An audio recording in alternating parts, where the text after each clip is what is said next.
Welcome, welcome, welcome. Hi, my name is Kiki.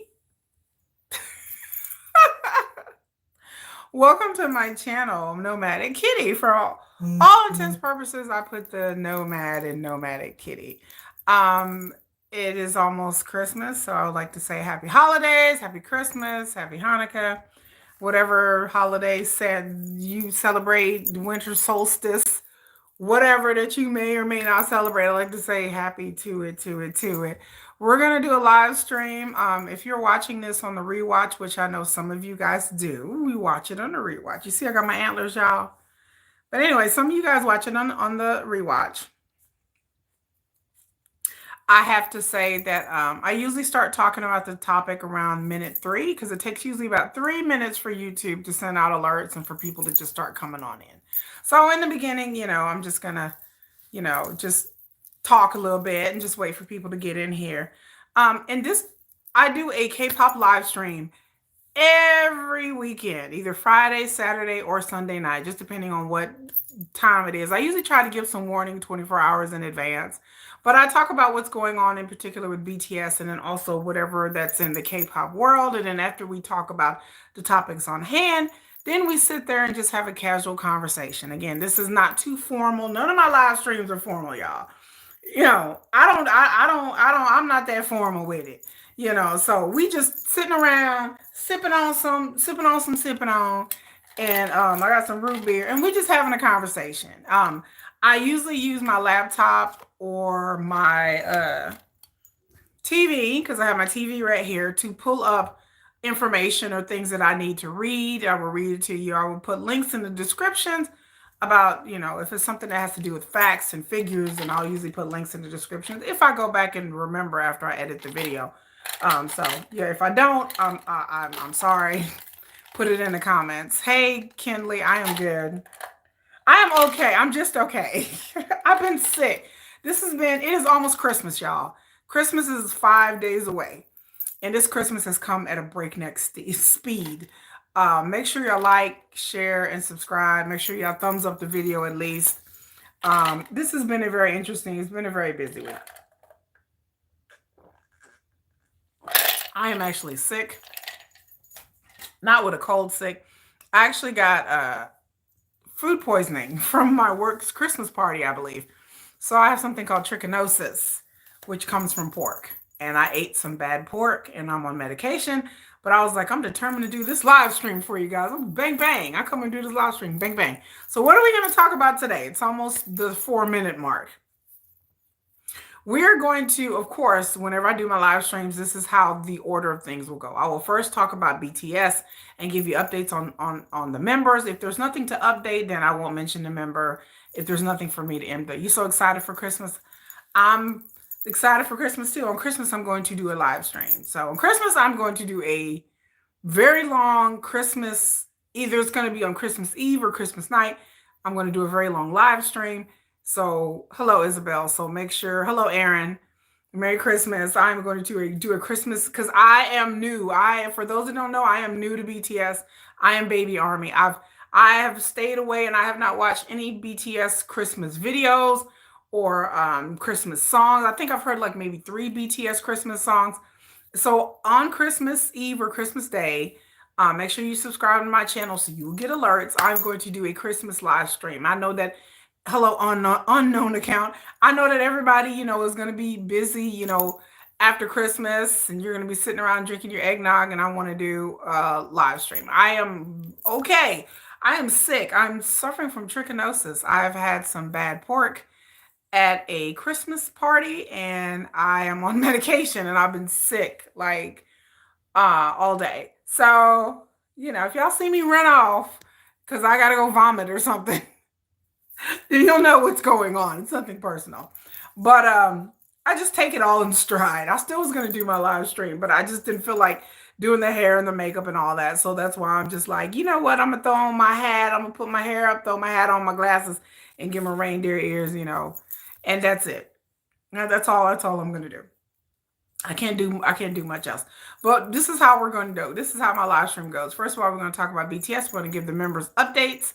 We're going to talk about what's going on in the news in K-pop.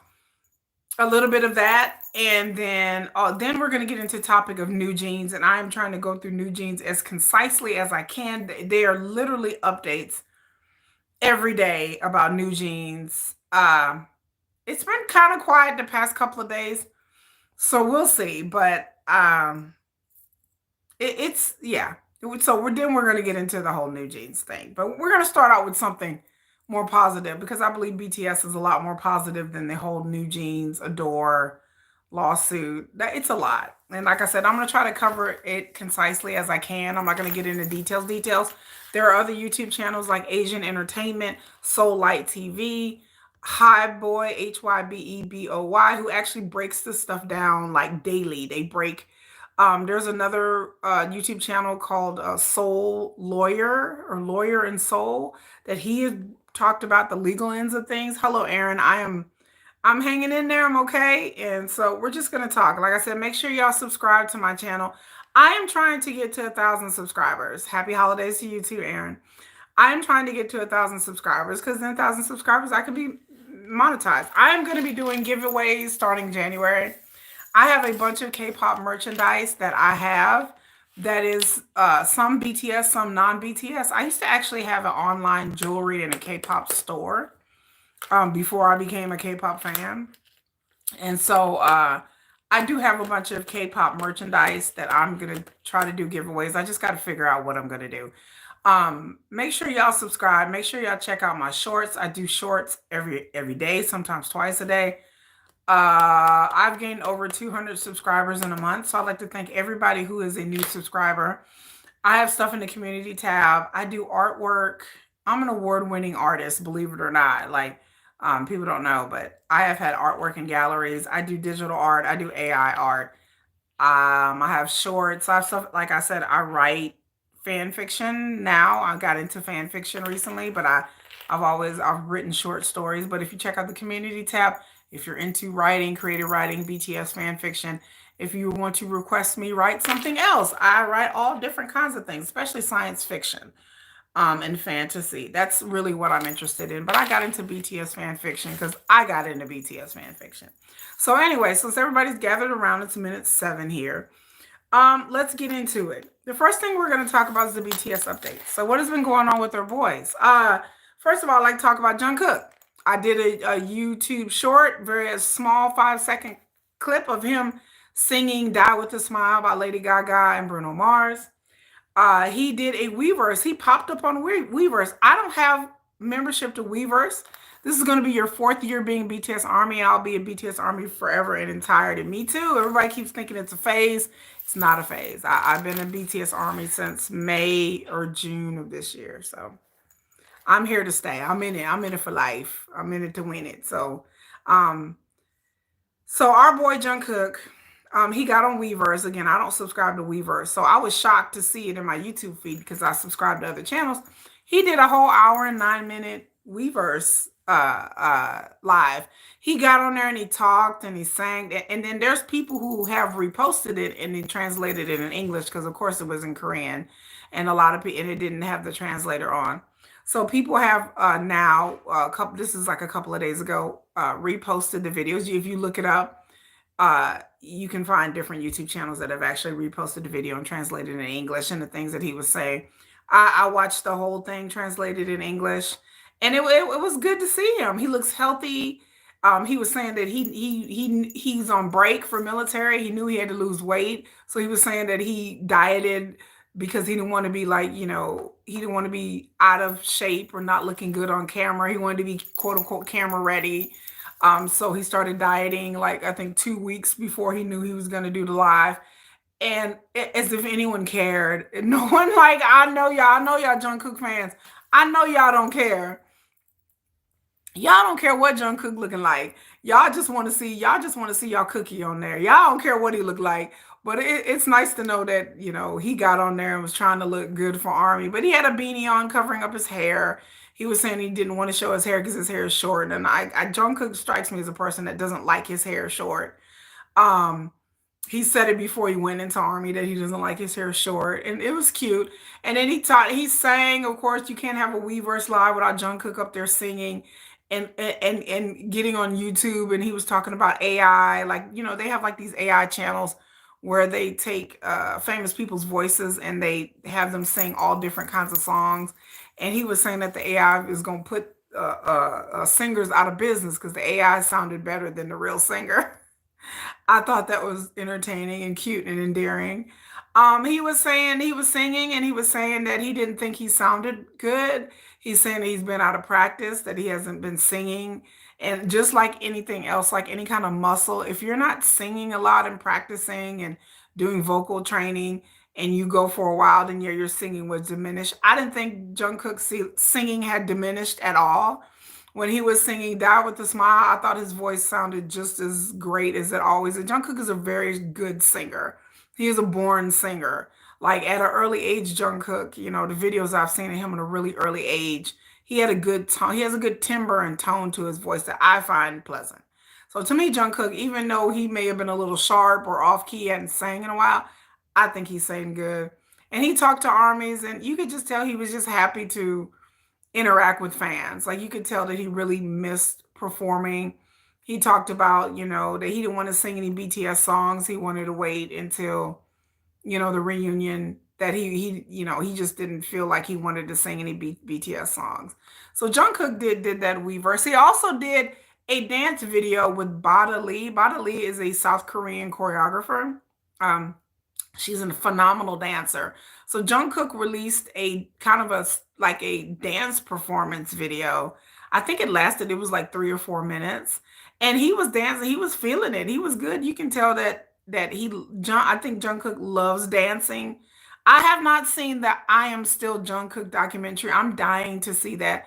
I can't wait till it comes to Disney Plus or wherever, because I'm really dying to see and hear things in Jungkook's voice. I have not watched Are You Sure? The special that he did with Jim and him and Jimmy going around the world. I have not watched that yet. I'm on vacation, so I'm gonna get to that.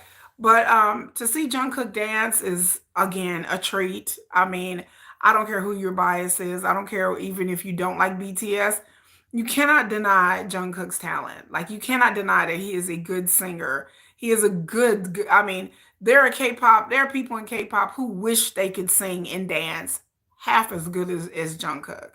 I mean, really. Like they don't call him the golden Maknae for no reason, because he has the dancing skills, the singing skills, the charisma. Jungkook is an artist. He's a really talented artist, and um competitive and good at everything that he does. So, Jungkook is not even my bias, by the way. Y'all, if y'all know on my channel, y'all been here, y'all know Suga's my bias. But Jungkook to me is a very talented person. He should be a lot bigger than he is. And I understand that people don't want Jungkook to go solo and all that, but Jungkook should be bigger than what he is. He is an all around talented person. He is the K-pop singer that like everybody is looking for. To me, he's the heir apparent of many K-pop singers, that he has the potential, I should say, to be the heir apparent. He has a lot of potential, and I think that Jungkook, hopefully, when he gets out of the military, I don't know how their solo careers are gonna go, but I just hopefully that Jungkook gets to tour and gets to be truly coming to his own as an artist. I don't, some of y'all be throwing shade, and some of y'all be mad that they want single careers. Like some of y'all be really twisted up over that, and I'm not. I want them to grow as human beings and as artists. And if they got to step away from BTS, if they got to do the reunion tour and step away from BTS for a few years while they go pursue their own thing as solo artists, I don't have a problem with that. Like I have, but I've learned that like online in the comment sections that some people have a problem with that. I don't have an issue with that. I don't have an issue with any one of our boys wanting to go and explore, you know, their what they want to do musically or try to find their voice. Like RM has, he's been, on a journey of exploration. And then Jimin, Jimin is really poppy and trying to find his way, and maybe he just wants to do something else. I don't know what J Hope's going to do, um, but we'll see. But I just want them to find themselves. And speaking of J Hope, so we're going to get on to J Hope. J Hope's been posting, like pictures. He's been thirst trapping all the J Hope fans. He's been looking good. J-Hope is always cute and fit. He's looking good, and J-Hope's been looking fashionable and is debonair. Hello, Stray Kids lover. Anyo. Annyeonghaseyo. Hello from Korea. Hello. Hello. I'm going to see Stray Kids in June. By the way, Stray Kids lover. I'll be seeing Stray Kids in June in Dallas. I'm not a Stray Kids fan, but I'm going with somebody who is a big Stray Kids fan. So if you subscribe to my channel, look at my shorts. I have a whole K-pop playlist, and I post videos of concerts. I went to Epic High, um, and I went to see ATs this year. So you'll see videos. So if you subscribe to my channel, you guys get a treat because I am a K-pop. I do more than just K-pop on this channel, but I'm a huge BTS and K-pop fan. But what I was gonna say that J Hope is out here. There's rumors going around. Nothing's been, in stone. But he's working on his album. What kind of album he's doing? I don't know if he's gonna do rap. He's gonna do R&B. He's gonna do both. We're very anxious to see what J Hope's gonna do. So on to Jimin. Park Jimin has I'm thirsty, yeah. I'm sorry, I'm sick. Park Jimin has been out here. If you go to a channel, I say every week, Jimin's Shoulder is a YouTube channel that keeps up with Jimin. Their Jimin solo stands channel. Jimin's Shoulder, like his shoulder. It's cute. I always say it every week. It's just cute. I go to their channel. They post things in the community tabs or keeping up with all the awards and the things that Jimin are nominated in his charting and all that. So Jimin is still in the military, still lovely, sex. He said, "I lovely, sexy cutie." Y'all not gymming. Once you gym in, you don't gym out. Like y'all know y'all gymming solo stands. Y'all know that Jim is like, "I'm lovely, sexy, cutie." Like Jimmy be having me laughing. But so Jimin, he's breaking records and things still in the military. RM, like I said, I mentioned last week in our video, the RM came out with a whole documentary. Please go support RM documentary. It's basically a documentary about the making of his album, but then not really. It's really talking about him personal. I haven't seen it. I would love to see it. I don't know. I don't know if it's playing in theaters here, but I would really love to see RM's documentary. If you have seen it, drop something in the comment. If you have seen I'm Still, the Jungkook documentary, drop it in the comments too and tell me, did you guys really enjoy it? I haven't seen it. It did come out of theaters here, but the tickets were like $25, and I'm like, good Lord, no, I wasn't gonna spend $25. I'll have Disney Plus. I'll wait till it comes on Disney Plus. So RM is out here doing this thing. Sugar has been laying low, but in the military, he's been laying low lately. I can tell you that the rumor is with Sugar, from what I've heard with Mr. Minyoongi, that he is working on music. That he has been working on music. And that's why he's been kind of laying low, licking his wounds. That whole scooter incident in August. Check my K-pop playlist. And I've said it over and over again. Sugar is my alt. He is my bias. And I will not be objectionable when it comes to Sugar. But I am happy to hear that Sugar is coming out with new music and working and possibly in the studio. Rumor has it, take it with a grain of salt, possibly in the studio working on new music. And hopefully he will come back at the haters and say something. So hopefully Sugar, we keep our fingers crossed. Jin has once again been out here working hard. Jin came out with his album Happy in November. It has been on the charts. Okay, BTS Forever says Army since 2015 is V is your bias. BTS Forever, if you look in my community tab, I did a BTS fan fiction story about V. It is a very cute story. It's not a romance kind of story in that way, but it's kind of like a brotherly, sisterly kind of BTS thing. Because I know you guys are fans of V, and we're gonna get to V in a minute. Because V came out with 2 new songs, and V was up the charts, and Kim Tae-young is just doing his thing as being the emperor, the king of Christmas, the king of winter, the winter bear himself. And so he's come out with the Winter Ahead, and he came out with the song Bing Crosby. I did a shorts about, unfortunately, V's beloved dog, Tanny, Young Tan, passed away, and so that was sad. If you would collaborate with any creator, alive or not, who would it be and why? I don't know that many creators. I do have a gaggle of content creators that I talk to, but none of them do what I do. Like I have a friend that does like science fiction and Game of Thrones. I have somebody else that does science, just strictly science, which is not my thing. I know content creators who do reality shows. This is my second YouTube channel, by the way, y'all. I do have another YouTube channel where I talk about like 90 Day Fiance and Love After Life. I talk about reality shows, like love reality shows, um like infernal singles and stuff like that. I do have another channel. That's what I talk about. But I don't know any other content creators. I would love to collaborate with any content creators, especially the K-pop ones, especially the information channel ones.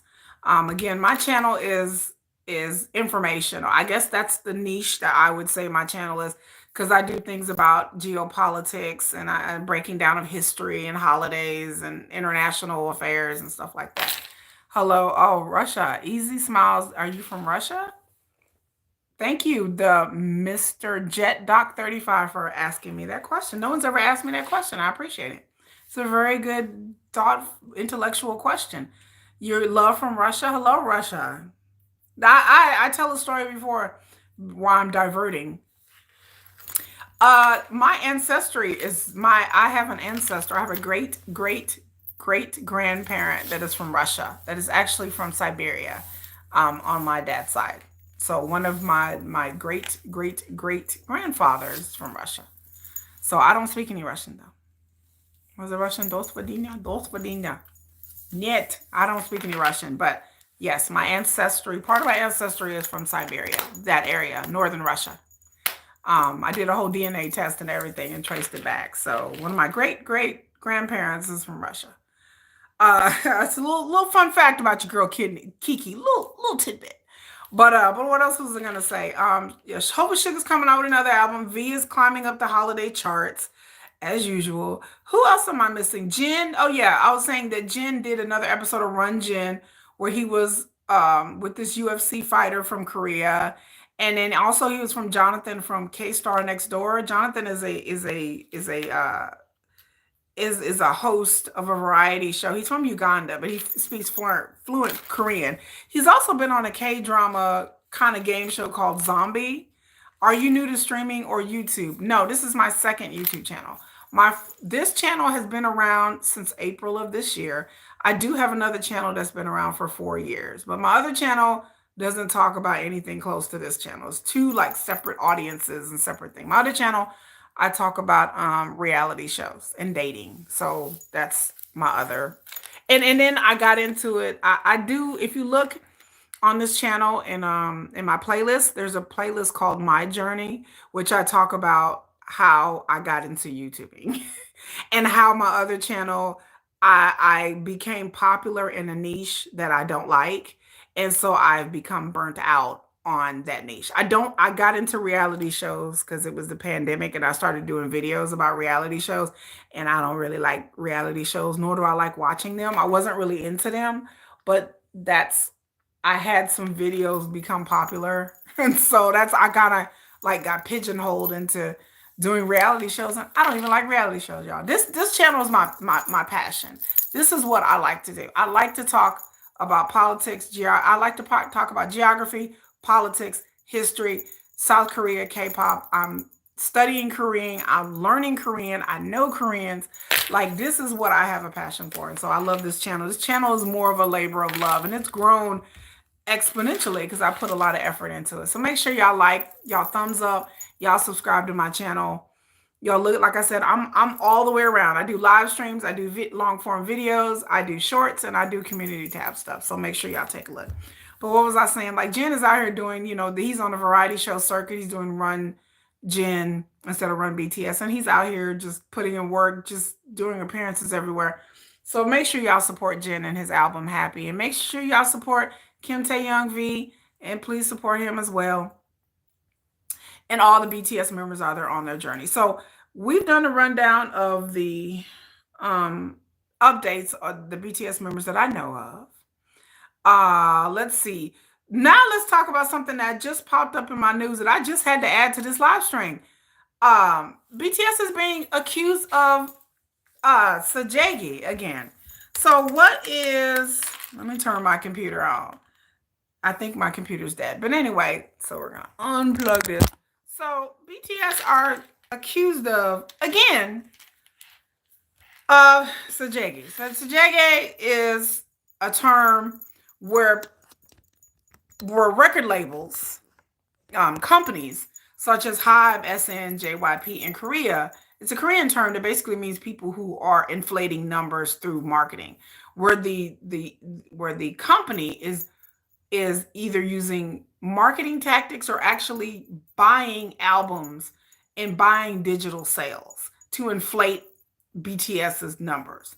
Somebody, I read this online. Somebody got in a internet board and said that they were a former. Look, let me tell you how crazy this is, y'all. Let me tell you. Now, BTS, if you've been around, if you're in the army for a while, you know that BTS has been accused of this before. Again, I'm new to all this. So back in May throughout the time that BTS has been popular, people have accused them and their label Hybe and Big Hit of inflating numbers, of buying album sales, of buying like haters and antis who hate BTS, who've been jealous of BTS success, have accused BTS of this throughout the decade, okay? Even when BTS wasn't even really that popular and it started to become popular overseas. That's where BTS got their bread and butter internationally. They were popular internationally first, okay? People have been hating on BTS ever since then. Did you ever want to be a teacher? No, never. I'm too much of an introvert. I'm very introverted. I'm very introverted. I work in accounting by my real trade. I have a real job and it's accounting.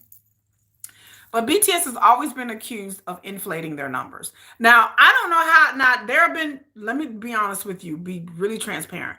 There are K-pop groups that have done this. There are industry people, insiders that have credible evidence where labels, executives, labels, and even investors have bought and inflated numbers of K-pop groups. This has happened, so this is not like out of the realm of possibility.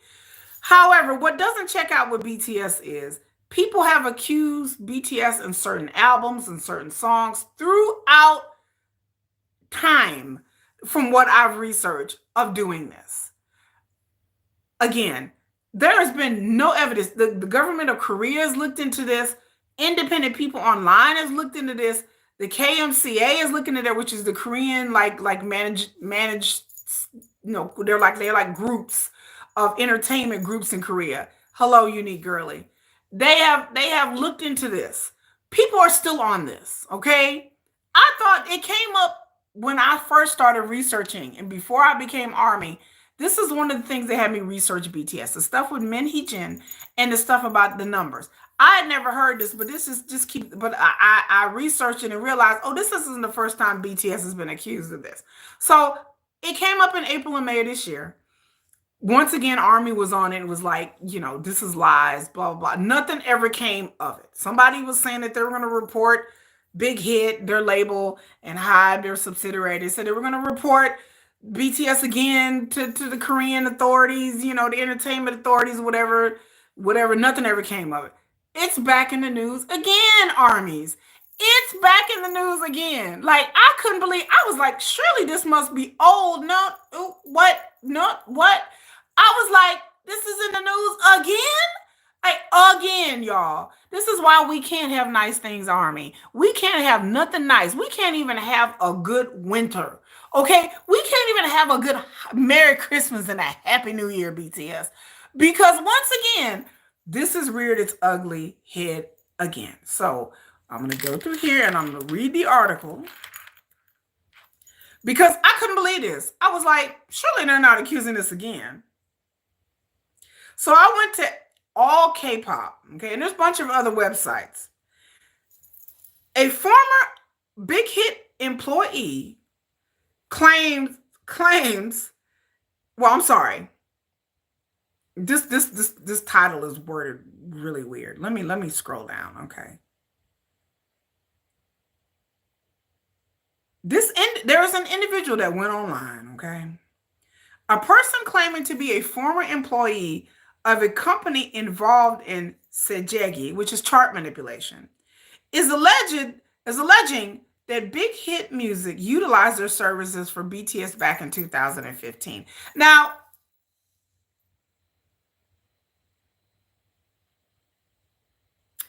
2015. So 10 years ago. 10 years ago. Not 2022. Not 2019, not smooth like butter, criminal undercoat, not light it up like dynamite, not boys in love, not fake love, fake love. No, no, no, no. 2015 for the song Need You. I need you, girl. 2015. Why am I crying? Are you crying? Do I look like I'm crying? Do I look like I'm crying? Are you blind? You can't see? Okay, just checking. So this person went on a board and posted this. This individual claimed that they had already posted evidence of this claim in various online communities. They included past posts, emails, and conversations alleging that Big Hit Music had worked with the Sajaegi company they worked at to boost performance for BTS in the past. Now, again, this person didn't post what the name of the company was or what company that they allegedly worked for. Ali Oop said, hi, I saw that the company that the accuser said he worked for is actually a textile manufacturing company that closed 10 years ago. No, Ali Oop, no. Because I'm looking at this article and I'm like, if they work for a former company, why didn't they name the company? Well, they didn't name the company in this article. They told us a textile company. It looks like you're a huge fan of BTS. I'm a huge fan of BTS. There are other groups that I like besides BTS. But I don't like the fact when people dogpile on groups and artists that is not based in fact. I don't like the rumors of the K-pop fan community. I don't like it. It's stupid, it's dumb, and it makes K-pop fans look nutty. Okay, I mean, it makes K-pop fans look crazy. I don't like when people that I can go on a board, pretend to be anybody and anything, and say that I work for whatever company that I want to freaking make up, and because it's BTS, people will run with it. That's my problem with this. If it was any other group, people would be like, unless it's like a really, really, really good, like Blackpink or something like that. But because it's BTS, it ends up on websites like this. It ends up on websites because it's BTS. If it was anybody else, nobody would care. Nobody would give two shakes of a rat's patoot. Whether somebody on some board somewhere is claiming something somehow. So the fact that anybody can get on the internet and claim just about anything when it comes to BTS and people are like, boom, oh my God, BTS, I told y'all, all K-pop is not reputable. It's not, but there are several other websites. They all go piggyback after each other and they all start reporting on it. So I saw this on many different websites. And why? Because it's BTS. Anybody else, no, people would laugh. If somebody would come on in here and accuse Big Bang of Sajaegi, people would be like, but then it's BTS, everybody run with it. Then it boom, boom, boom, boom, boom, boom, boom. I'm like, I don't even read these websites. The only reason I knew about it, because it came up in my YouTube, because there's several BTS YouTubers that I subscribe to that came up in my feed, and they were reporting on it. That's the only reason I even know this was even a story. I'm not ARMY. I'm Blink. I respect and admire their talent. So I love Blackpink. I've said it before on all my streams. I'm Blackpink.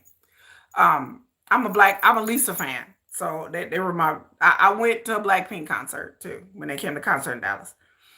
But we're gonna read it. Note and then they put in all pop said note.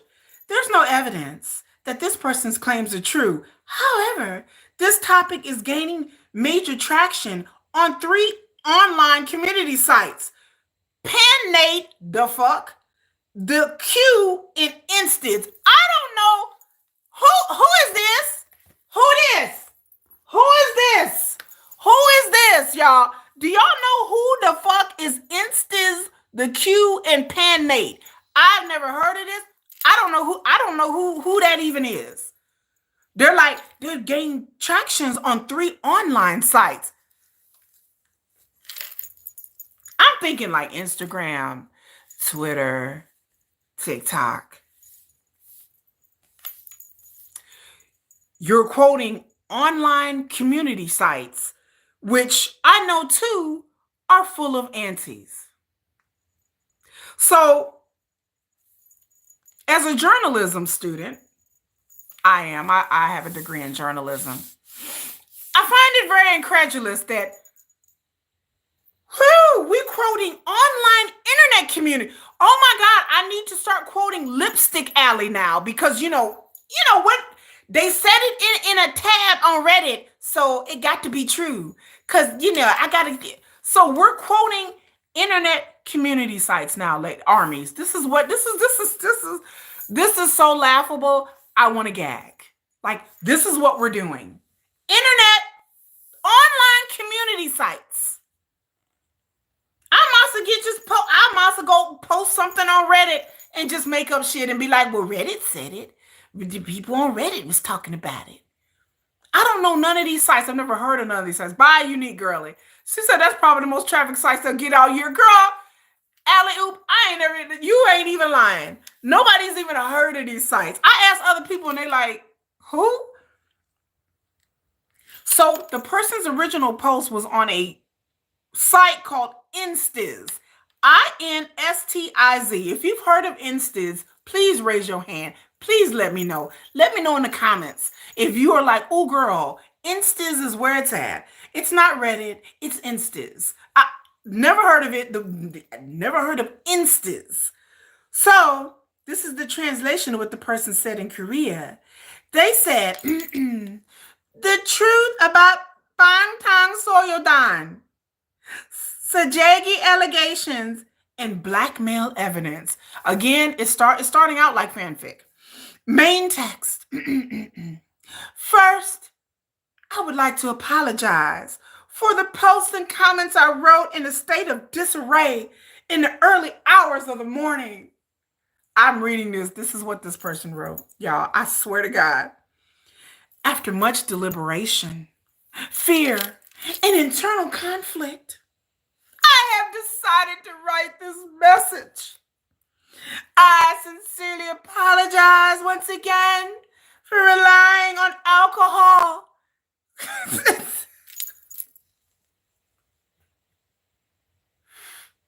Okay, let me go back. Sorry.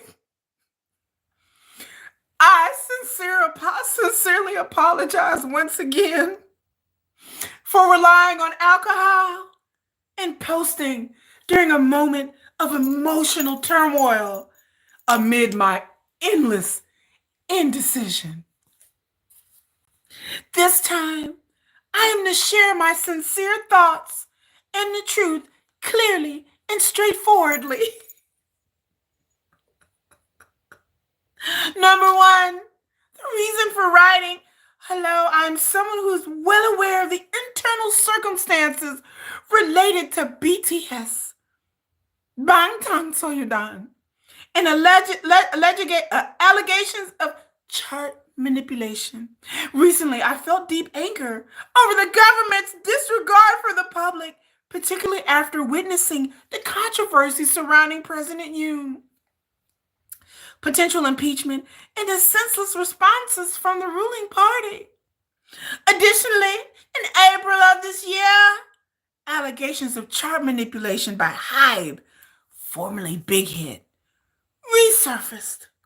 It was reported that the Ministry of Culture, Sports, and Tourism and the Korea Creative Content Agency, both under the government's jurisdiction, had begun investigating the issue after receiving related complaints.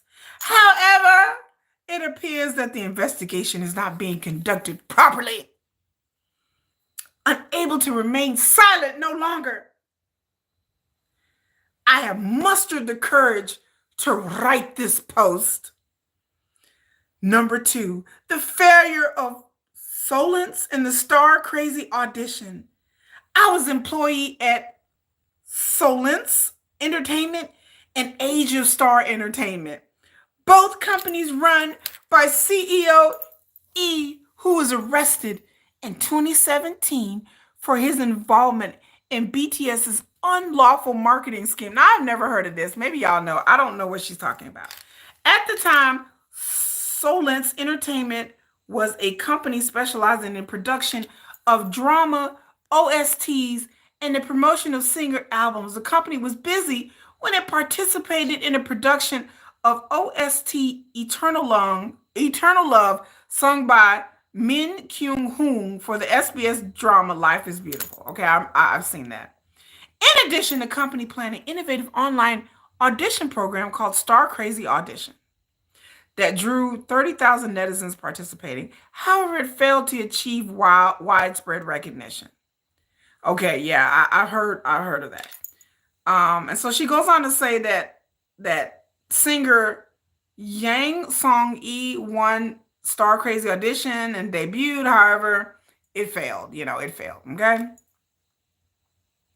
So, following the failure of Solence, the company rebranded itself as Age of Star Entertainment and transitions into a professional record marketing company.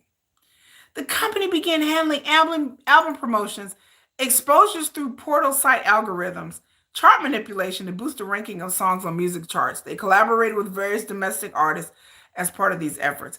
Again, if this company really did exist and they did collaborate to boost the charts, why are we just bringing up BTS?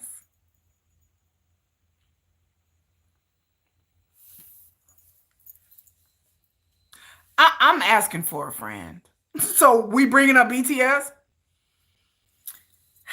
She's saying this person, I can't say, I don't know if he's in the early stages, the company used methods such as purchasing and recharging cultural gift cards to download and stream music. They utilize a large number of accounts under their control to repeatedly stream and download songs. Again, I'm not saying that this doesn't happen in the record industry. It does. It happens here in America. I'm going to say it for the people in the back. Y'all back there? This happens in America too. Companies buy digital downloads. I'm not saying it's right, but companies do this. So, over time, the company's method became more sophisticated. They rented out entire PC rooms, internet cafes, to conduct large-scale operations. The company's influence grew to the point where even staff members from music streaming sites would approach them for cooperation.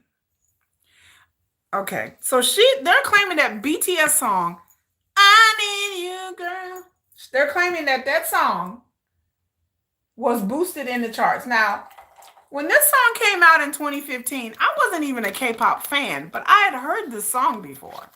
I've heard I Need You, and it was a very popular song.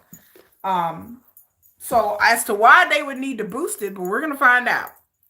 So around April 15th of 2015, a project to boost BTS music chart performance was suddenly assigned to the company.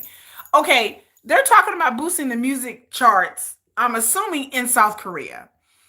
I find this laughable because, again, BTS were really famous, really, really, really well known internationally and on social media from what I've known. I wasn't around during 2015 with I'm all being candid. I wasn't a fan of them there. But talking to armies who've been fans for a long time and have studied the history, and I've, watched videos and the history and went back and look at things. Them saying that they're boosting charts in Korea really makes no sense especially in 2015 when BTS was basically only like 2 years in. They were like a rookie group. Boosting charts in South Korea, BTS ain't never got love in South Korea back in the day. 2015?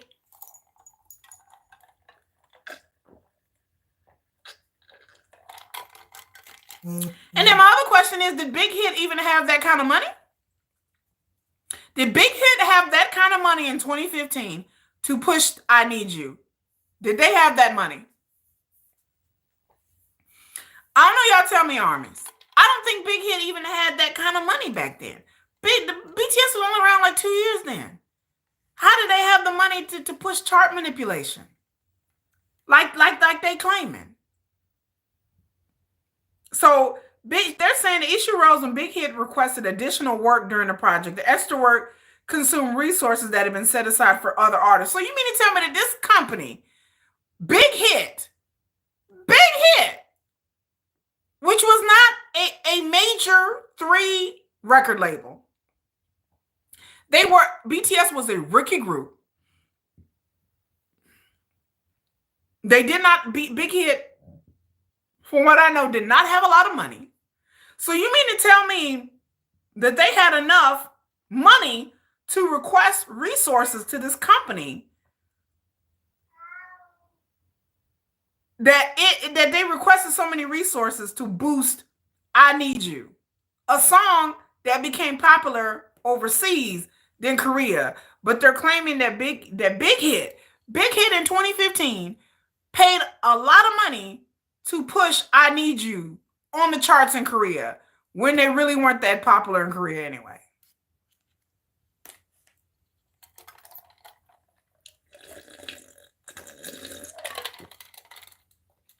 Does that make sense to y'all? Again, I can understand it was 2019, 2018. I get it. 2015, Big Hit. Okay. So they're saying the situation escalated into a conflict over additional work fees, which ultimately led to a serious confrontation between the CEO of this company and Big Hit. Not long after, CEO Lee was arrested for charges of blackmail against Big Hit, though I do not know the exact details of the situation. Allie Oop says she can't see that happening back then. I can't see it happening back then either. Hello, Anna from Brazil. Brazil, hola. Hola, Brazil. I can't see that happening either. In 2015? So following his arrest, I got to look this up because I want to see, is this a real company? Was this person really arrested? Following his arrest, the company shut down and employees were forced to disperse without receiving their wages. Well, yeah, that's what kind of happens. When your CEO gets arrested and your company get dissolved, you may not get paid. I mean, that's just kind of had happened. So part 5, the reason for writing this post. So even though the Ministry of Culture, Sports, and Tourism, the creative content agency, has all said BTS is not guilty of this, this person says they have serious doubts about whether the investigation is being conducted properly. Everything I've shared here is based on my personal experience and is the truth. And I sincerely hope this issue is no longer buried or ignored. Lastly, I'm afraid how sincerely this post will be received. However, I'm mustering the courage. You're mustering the courage on an anonymous website. Boy, you're so brave. I am mustering the courage to leave this message, even if it's like, I hope many people will approach this issue objectively and perspective. Thank you for reading this long post. She also said there's plenty of evidence circulating online. People just don't believe it. To mention one example, CEO Lee instructed an employee manager to upload a Kakao Talk conversation between him and Big Hit. This post was from 2017, has still not been deleted. So they're saying there's a post, I guess, a Kakao Talk between, hello, Anna, thank you. They're saying that there's, if you hear a cat meowing, it's just my cat, he's at the door. Saying that there's other emails and records. Again, there's a single photo of a Kakao Talk. Again, when it comes to text messaging and Kakao Talk and screenshots, anybody can make anything up, you know. I mean, and then, like I'm saying, I'm looking at the screenshot, and it's Big Hit request for issuance of a tax invoice from this individual also claimed they reached out to other media outlets and YouTube channels to reveal detailed evidence. Again, why are you reaching out to media outlets saying that you have further evidence? And they're saying, and again, they're alleging that they reached out to media outlets. We don't really have any evidence that he reached out to anybody. BTS love K-pop Jungkook. Yes, I love Jungkook. Jungkook is out there looking good on Weverse. So they're saying that they're willing to share information and evidence with those who are curious. Anyone who provides their email will receive the same material since unforeseeable variables may arise. I will stay up all night. That's what this person was saying. Again, I even if this was true, I'm I'm a logical person. What would be the logic of this person saying this in 2024, almost 2025? Even if let's just say she did work for this company or whatever, I gotta look this company up, y'all. But I'll do more research on this company because I find this story very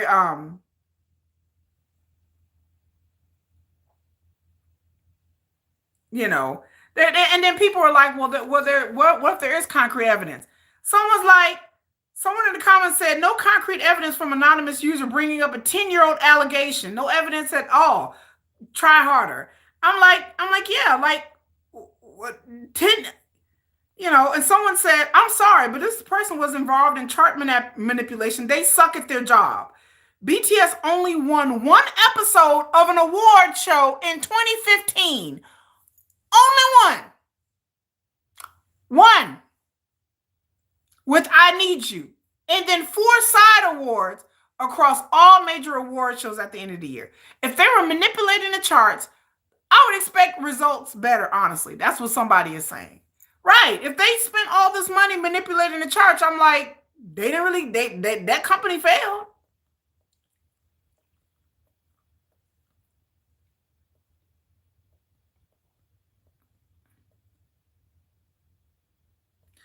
And then I was reading the comments, like,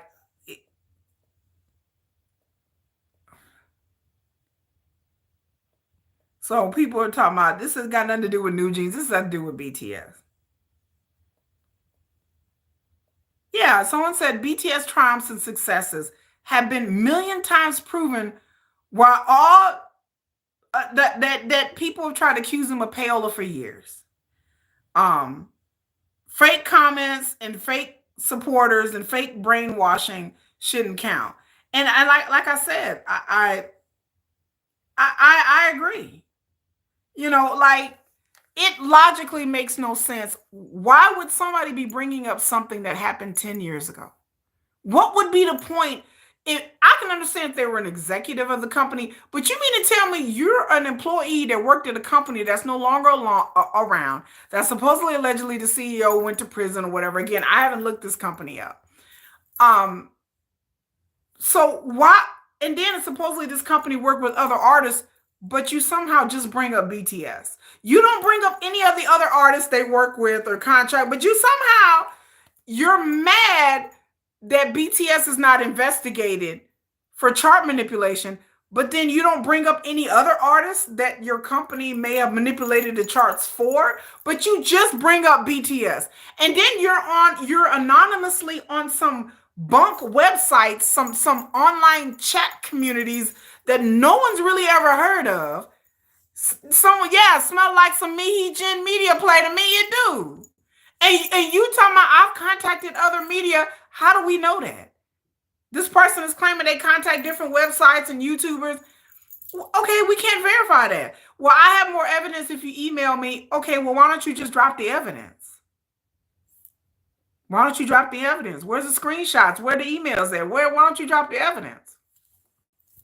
This is all too weird for me, for somebody to bring up something. And like I said, even if this person really worked for this company, they did chart manipulation for BTS. Obviously, like the person was saying in the comments, they didn't do a really good job because BTS didn't win a lot of awards that year, and I Need You didn't even chart that high. So obviously they were failed at their business. But the other point is that even if all of these are true, why in God's name would you bring this up 10 years later?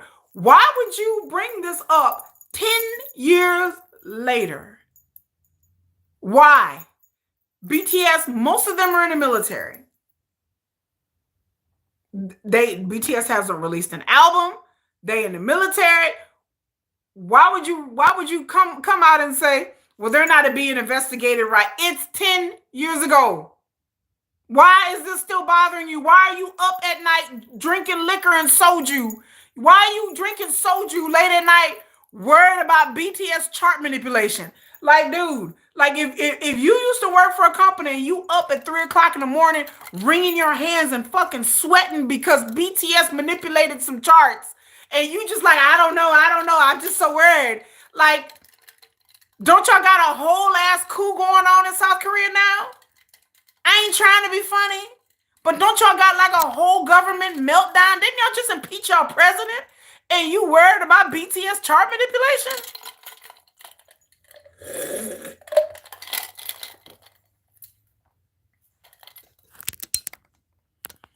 Ma'am or sir or whoever, I would think I would have other things to do.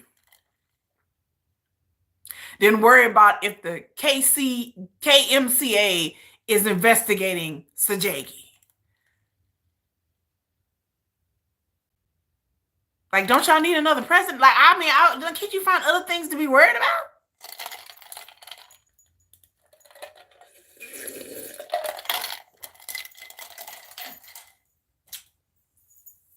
I'm just saying. I need some perspective here, some priorities. Because I find it incredulous and insane that somebody's staying up at night worrying about whether BTS chart manipulated. I need you, girl. Like, if you up at night and you upset about that, and you keep watching that video and you keep watching them JK body rolls, and you sweating over that because you're like, damn it, that song shouldn't be popular. Go on, Jungkook, with your body rolls. I can't deal with your body rolls. I can't deal. I need you, girl. If you are up at night and that is bothering you, and you're like, damn it, that song shouldn't even be that popular. If you're drinking soju and you upset about whether BTS is charting or not, I would suggest you seek help. Get some help. Like the meme says, get some help. Like, I need you. Has this person up at night worried about chart manipulation? She ain't worried about her country. She ain't worried about President Yoon. No. She is worried about whether I need you charted a little too high than it's supposed to 10 damn years ago.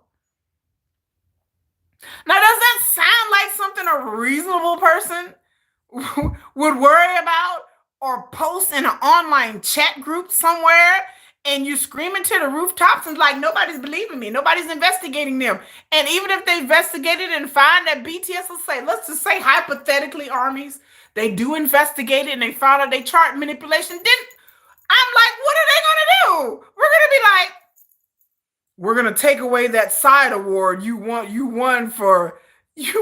Mnets. I mean, what are they gonna do? Take away that Mnet award 1 year?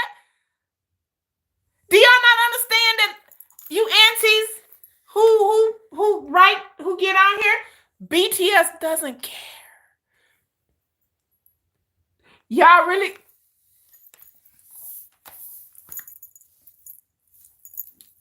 Y'all think RM is losing sleep over I Need You?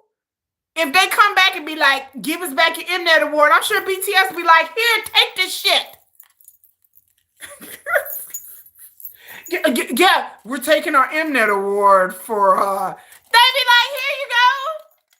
We're gonna shout about other 30 awards. Yeah, we're really stressed about whether South Korea is gonna be like, well, they chart manipulated that song. I'm like, what? And then what? I'm like, who gonna check them, boo? Like, who? BTS like, who gonna check me, boo? What y'all finna do about it? Hello, bonjour. Luc Vice, bonjour, from France. I'm like, who gonna check them, boo? Like, what are y'all gonna do to BTS? What would the cultural ministry, whose foundation at this point is really BTS, that BTS then brought in multi-millions of dollars. You think they're gonna do anything about BTS and chart manipulation? I mean, I'm just gonna keep it real with y'all. I'm gonna keep y'all 100. No.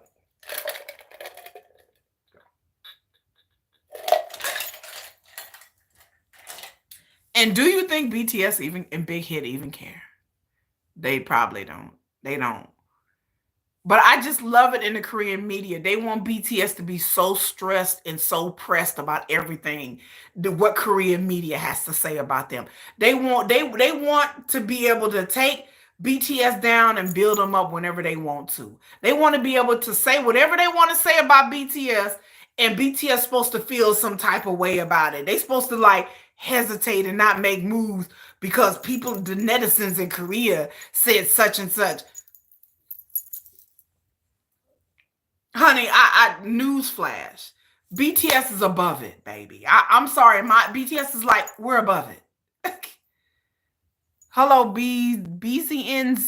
Hello, BTS is like we above it. Like we above it.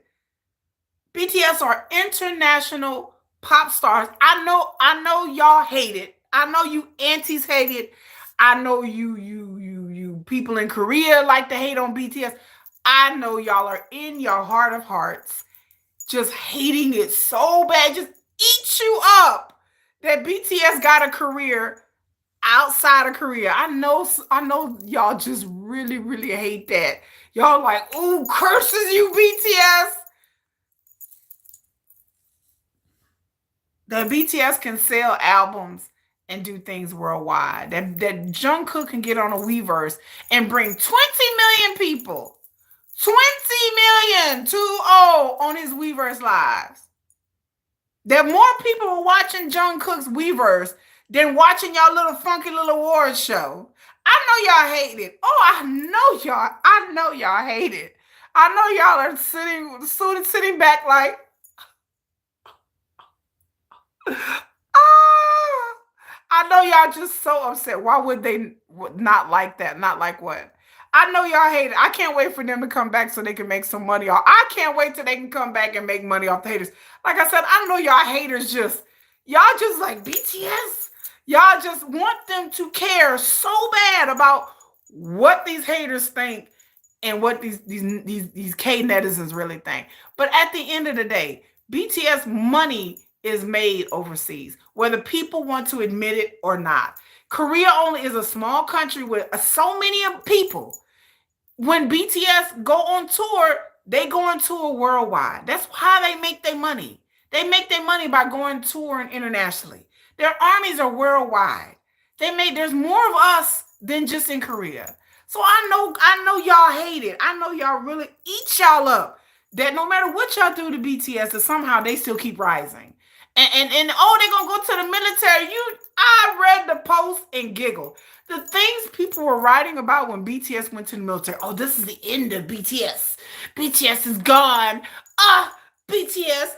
Finally, they gone. And then when they started bringing out solo stuff while in the military, people was salty. People was like, they was coming out with solos. They was like, oh, they on the charts. Oh my God. Oh, Jiminy came out with Face. Oh my God. They was hating it. They was like, they was so upset. Then Jungkook came out with Golden, and they was like, oh, you ever, they was hated. They was so upset that they was coming out with solo stuff. You said Koreans don't like the fact BTS is worldwide. Did I hear right? There are Korean haters, yes, that don't like the fact that BTS is worldwide. Why would they not like that? Because they like to be able to have BTS stuck in the confinement of Korea. K-pop fans, what's been demonstrated with Rise and other groups, like K-pop fans, period, like control over their artists. BTS, to me, has kind of risen above that. To me, BTS members have done things and can do things that other K-pop groups have not, because BTS is so popular. And they know that if push comes to shove, BTS, all the members could move out of Korea today and go live in Canada or France or India or Brazil or whatever. BTS can move anywhere. They can live anywhere they want to live and be popular. They can do whatever they want to do and be popular. And in the Korean media and the Korean music industry, when they lose a piece of that revenue, it's all about the money and the power. When they lose that piece of money and revenue power over BTS, then they upset with that. They be in their feelings about that. Like people be so like, and then there's the antis. There's people who just hate BTS And they're jealous because they like other groups. Or some people don't even like K-pop and other groups. They hate that BTS is the only group that got this far. And a lot of groups have tried and failed or come very close. But people be hating on BTS because they are really an international group. And so BTS are easy to hate on. It's easy that the more at the top you get, the easier it is for you to be hated on. It's lonely at the top. You know, they said they have that saying, it's lonely at the top. It is because you have nowhere to go but down. If you get way up at the top, everybody's looking up at you like this and they just waiting for you to fall. And I think a lot of people are waiting for BTS to fall instead of celebrating and realizing that a win for BTS is a win for Korea because BTS has brought so much tourism and so much interest to the country. There's so many people learning Korea. Even where I live, there's Korean festivals. There's tons of people that show up. There's tons of K-drama, like they've exported Korean culture all over the world. And that's a beautiful, great thing. But then some people are jealous of that. I mean, it's just human beings, it's inevitable. You know, that Korea was run by that cult. What do you mean run by what cult? I know a lot about Korea. What cult? What Korea was run by what cult? I don't know what cult you're talking about. There's a lot of cults in Korea. Well, it depends on your definition of cult. I could do a whole video about Korean like religions. There are a lot of cults in Korea, but then there are a lot of cults in America. Half of Christianity in America is a cult. There's a lot of cults worldwide. I used to belong to one. If you watch I have another channel and I talk about, I used to be in a cult, a Christian cult, or what's considered a high control religion. So I used to be in one. So I understand when people talk about Korea is full of cults. It's a very controversial thing in Korea. But that ain't got nothing to do with BTS. Like BTS that ain't got nothing to do with them. They had to fire their president because, what? This is only a few. Oh, yeah, because, yeah, there's a lot of cult activities in Korea. But that has nothing to do with, like, the whole country. The history of Korea, their cultural society is very conservative and insular. And I get it. I get it as much as I can as a Westerner. But you have to understand the mentality of Korean society. And it's just kind of like, I mean, it's not just Korean either. There's other countries that have this kind of notion. It's kind of like, we don't want you to get too high and forget where you come from. Like, it's that notion. It's a very, like, conservative, like, well, we don't want you to get too big, you know. I mean, does it have to do with their, yes. It has to do with their social control. Yes. Yeah. And they want the ability to shame and defame BTS at any moment and it potentially ruin their career. Like the whole thing with Suga, how internationally it was no big deal, but in Korea, people were acting like he had murdered somebody. Like, I mean, he fell off he didn't even fall. He like hit a curb, tipped over on the scooter, stood up, and he was drinking and his license got revoked and he paid a fine and they couldn't move on because it's like that the notion in Korea is like we got to make you pay in some sort of way. You have to be contrite. Look, she said, I know it's annoying. Dara Simi Adawu says yes, it's annoying. It's very annoying. It's like you can't get too high, like then people are gonna hate on you. And a lot of that is just human nature too. But because like I said, there's a lot of antis. There are a lot of groups out there who have super fans who hate on BTS just because of the fact that they love their group. And instead of concentrating on what their group is doing, they feel like if we just take down the top dog, which is BTS, then it'll make them feel better and then make their group chart better. But none of this has ever met out because even though BTS is in the military and other groups have had their time to shine, they still haven't accomplished what BTS has in 2 years. All these groups have had ample enough time to do what BTS do. So I'm like, where y'all at? Step y'all game up. Like, where y'all at? Where y'all? Oh, no. Oh, BTS still winning awards. Oh, okay. Oh, BTS still. Oh, jamming on the chart. Oh, okay. So y'all ain't really. All right. So no matter, I mean, God knows I love Blackpink, and I'm not a hater on any K-pop group, but anytime they chart or do anything, they bring BTS like, oh my God, Rose charted, this artist charted. And I'm like, that's cute. But then again, like, they're not even close to beating BTS's records. They're not nowhere close near that. But then the media try to make it out like they are. And I'm like, they're not even close, you know. This reminds me of Elvis. I remember Elvis in the military. I loved Elvis. And I mean, it's like everybody, you know, but American music industry is not like it was Korea. Even back in the day, it wasn't even like that. I did you didn't have the notifications turned on. What are we talking about?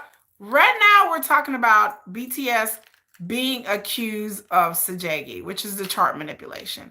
I if you can rewind the video, Sarah, but I was talking about I read online that somebody had anonymously posted in some type of online chat group saying that they have evidence that they worked with the company that worked with Big Hit.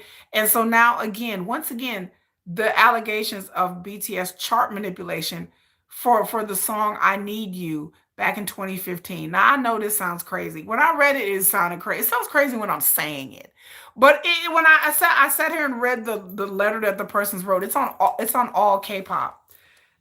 If you're curious, that's the website. And then there's people on YouTube who've been reporting about it. About BTS. Are you a Blink or an Army? I'm both. I'm both.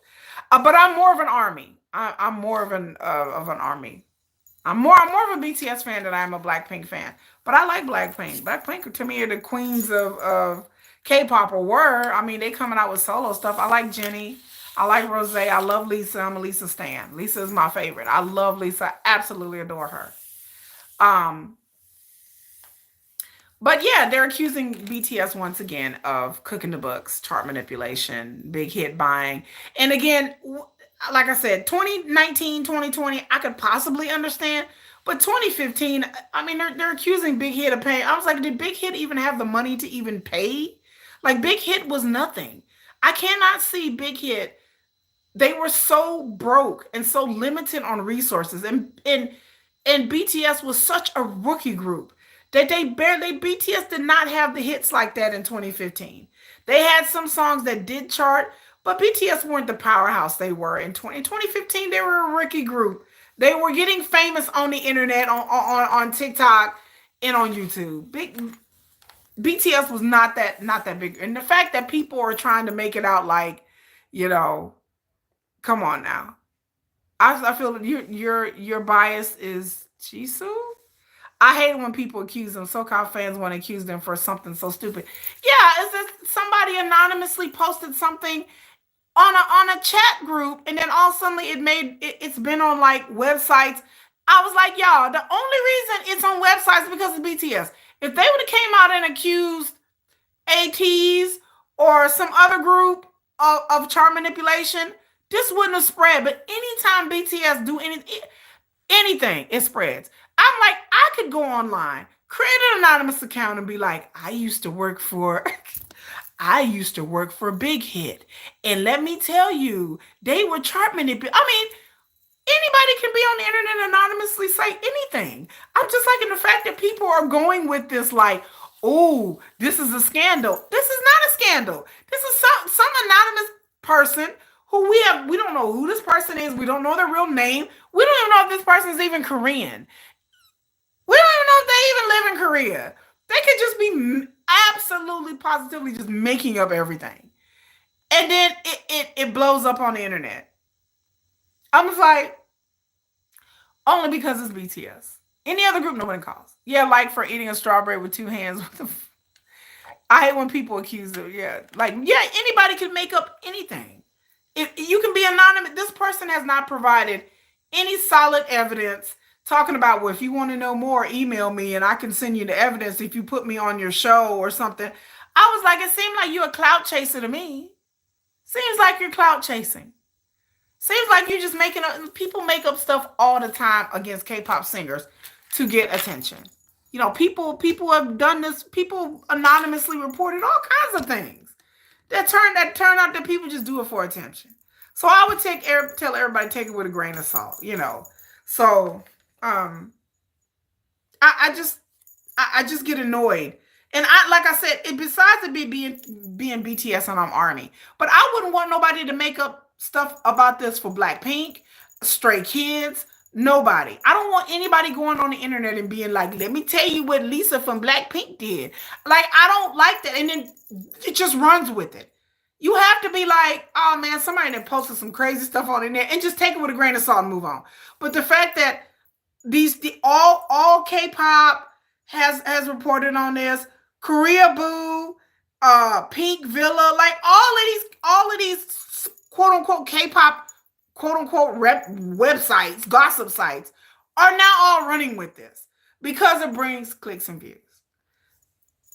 Also, the one like Jungkook was being called for deleting his Instagram account. Like it's his account if you don't like it. I agree. He should have deleted it. If you want to delete it, he should delete it. You know, I feel like they're just jealous and they don't want him. Yeah, that's why I don't believe anything until it comes out. Yeah, because all these sites run with it for clicks and views. You know. And again, I thought we were over this. And I'm thinking it was something reputable. But the fact that one anonymous person went to one site, reported a letter, and said some shit, and all suddenly it's like, oh my God, chart manipulation again. And I'm like, and I'm thinking it was reported like in KBS or AsiaNet. No, this is it is. I'm like, so somebody went basically like on a Korean Reddit and posted this as a like a Reddit post. So I said, this is what we're doing for journalism now. We're taking people's Reddit posts as gospel. This is what it's come to now. So any anonymous dirtbag can go online and say something about BTS and say that they used to work for a company that apparently this company, people are saying that they can't even find this company's name. It's some furniture company. So anybody can post anything, then all of a sudden people will just run with it.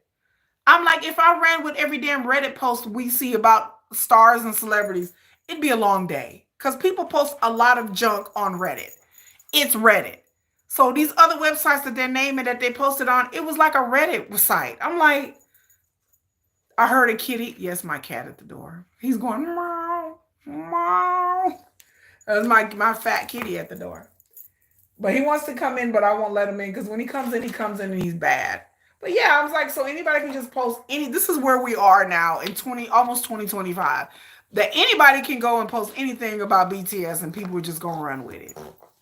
People like, I had a love child with Sugar, and it's buried in a Reddit post somewhere. And people are like, oh my God, stop the presses. Somebody on Reddit said they had a love child with Sugar. Look, I don't want to get nobody out. Look, don't do that. I'm not trying to give anybody ideas, but come on.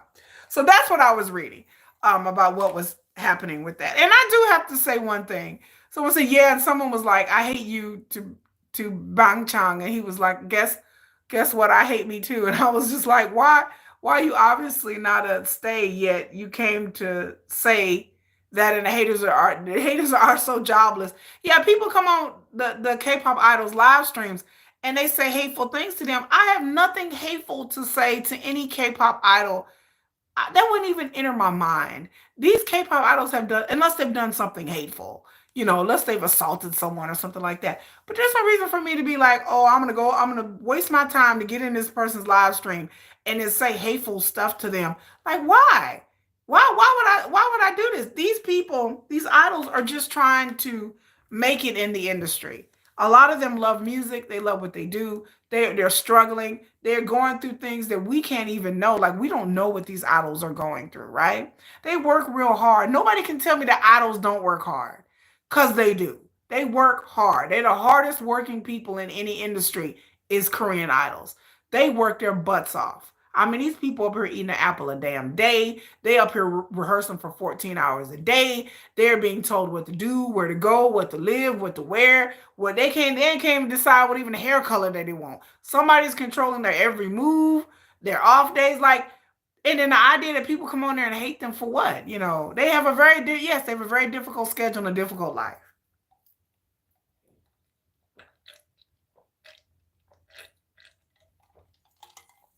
Sarah said her bias is Mang Chan. And so she can't imagine being mean. My bias is Sugar. Why would I be mean to the other members of the group? There's no reason for me to hate on nobody in another group. There's no reason for it. I'm not jealous of nobody else and no other K-pop group or no other K-pop singer. Unless they turn out to be a horrible, despicable person. Then if they out here doing like burning sun, they burning sun in women. And like if you out here like Moon Tail, you out here burning sun in women. Hey, you out here participating in horrible illegal acts with underage, people and women. You're doing the horrible things to women and people. Okay, yeah, I know. Heaven forbid they have a life before they were idle, right? Like that poor kid from Rise, they got ran out the group. That just ate at my soul. What they did to that poor kid from Rise, that just ate at my soul. That he had a girlfriend and he was smoking a cigarette before he even became an idol. Before he became an idol, and people were like, he gotta go." I'm like, what? So he can't have a girlfriend while he was a trainee? Like, I was so confused. I was like, do you know how many of them have girlfriends and boyfriends before they become trainees? Or while they're trainees? A lot of them do. Even BTS members that had girlfriends when they first started in the business while they were trainees. I know Jungkook had a girlfriend. I know for a fact that Jungkook had a girlfriend.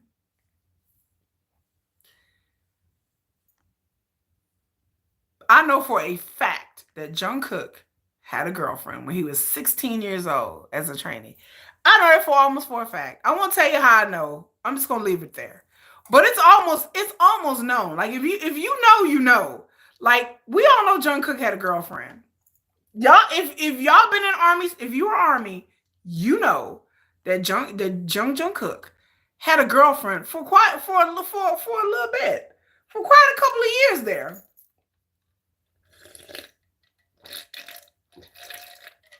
I ain't spilling no tea. I allegedly, but it's almost it. Like there's pictures. I've seen pictures. I, yeah. I can't say much, but I know that young Jungkook had a girlfriend when he was a trainee, when he was young. I know he had a girl that he was seeing. Not as to whether it was serious. I don't. It was just they were young, but Jungkook had a girlfriend. He had a little girlfriend. There's pictures of it. Yeah, he had a girlfriend. Hope he had a girlfriend too. That's why I've heard too. But I know Jungkook had a girlfriend. I know. I know he had a girlfriend. And so, and then we all know Sugar had a girlfriend. Rose had to have a grandma costume to live a normal life, have a relationship. Even Sugar, yeah, Sugar had a girlfriend.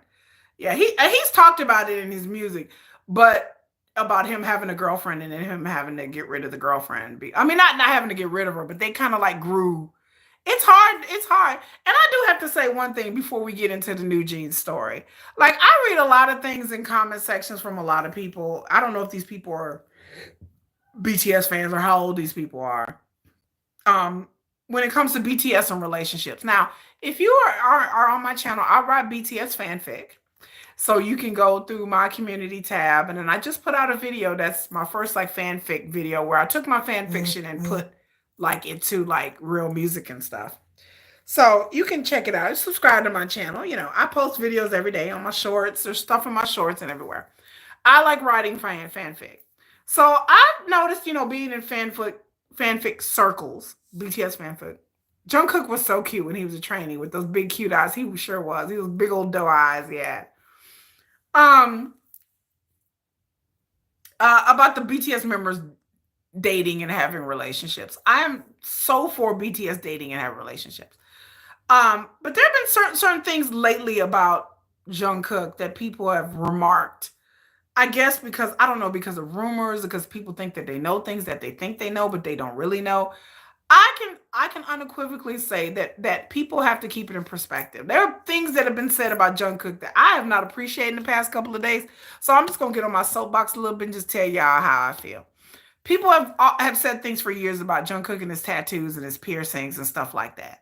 People have said things about, there's rumors going around that Jungkook is, well, how can I put this? They put it out. I'm gonna put this, that Jungkook is a hoe.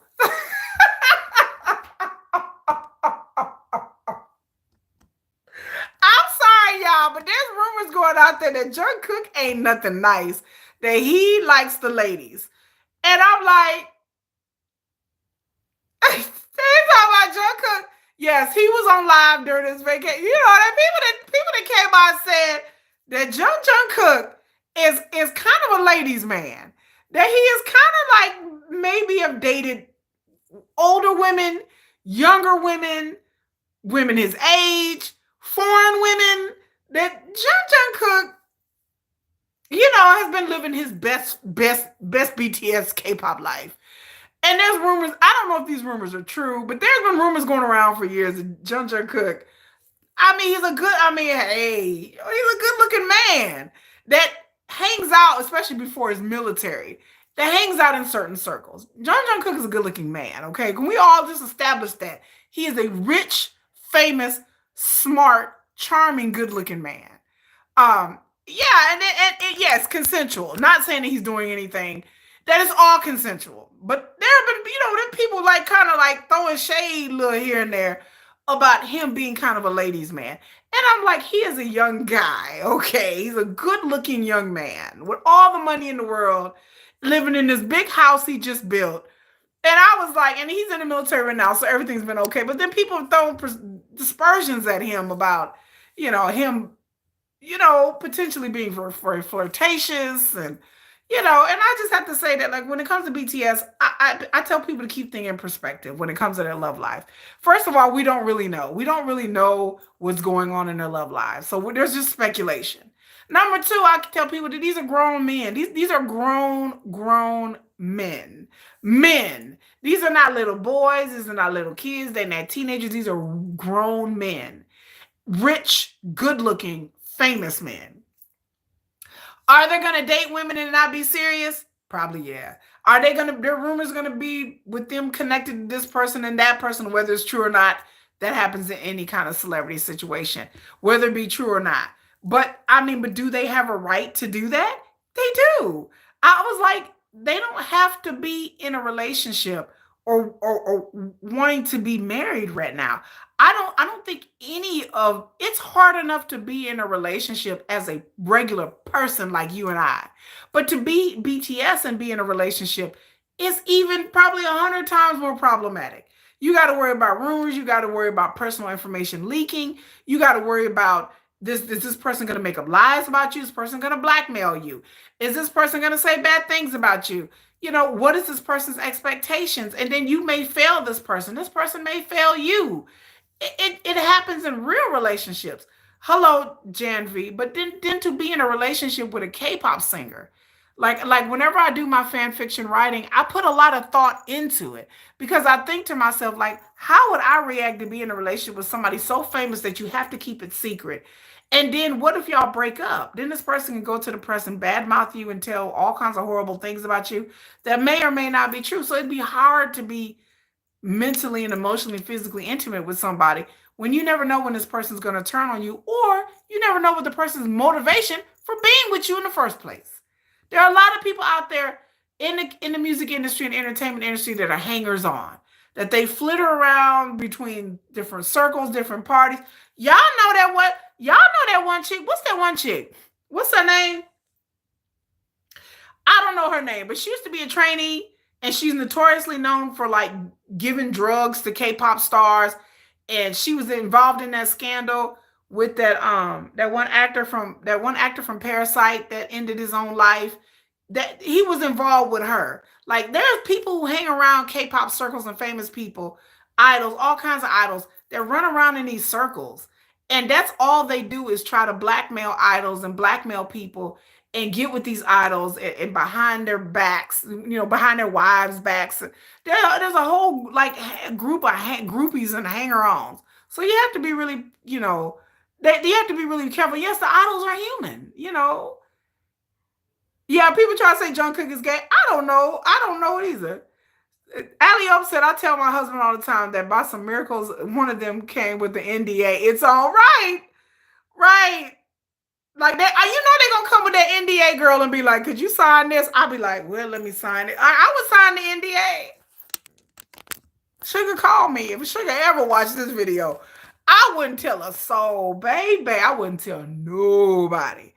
I sign the NDA and I just be like, whatever happens between me and this man, that's all that's gonna happen. Ain't nobody gonna know.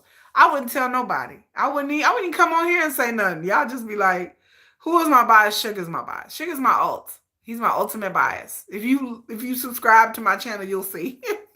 You'll see that many videos about Sugar. Many shorts, community tab, stories. I have a whole ongoing BTS fan fiction like novel, and I post excerpts, and it's about Sugar. It's Sugar related BTS fan fiction. But they're human, and they, and I was like, they're men, and then they, some nights they don't want to be alone. I'm sure there's some nights that Jungkook don't want to be by himself, and all of them have probably gone through different levels of, emotional attachments and detachments of relationships. So I would tell people, just let the idols be grown. Let them. These are grown men, and they don't have to up and be married. People like, oh, well, who they gonna marry? I was like, they may live their whole lives. I said, do you know how many K idols are bachelors? Do y'all know how many former idols are unmarried and they're in their 40s and 50s that are unmarried? There's lots of them that are unmarried. And that is their choice. G Dragon been around, been in the business for a long time. G Dragon is unmarried, ungirlfriend and unmarried. I'm sure he's had girlfriends and dalliances with women and dated women, but G Dragon is unmarried. There's still hope.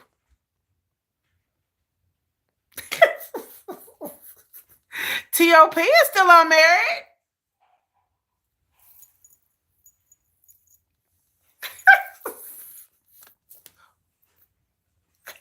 He's still unmarried. Just give me a sugar pot. I promise I won't say a word. Sugar don't have to marry me either. Right? Corey Harris says, Sugar, we ain't even got to be married. Let the church say amen, amen, amen. Like, I don't even, we ain't even got to be married. We ain't got to be married.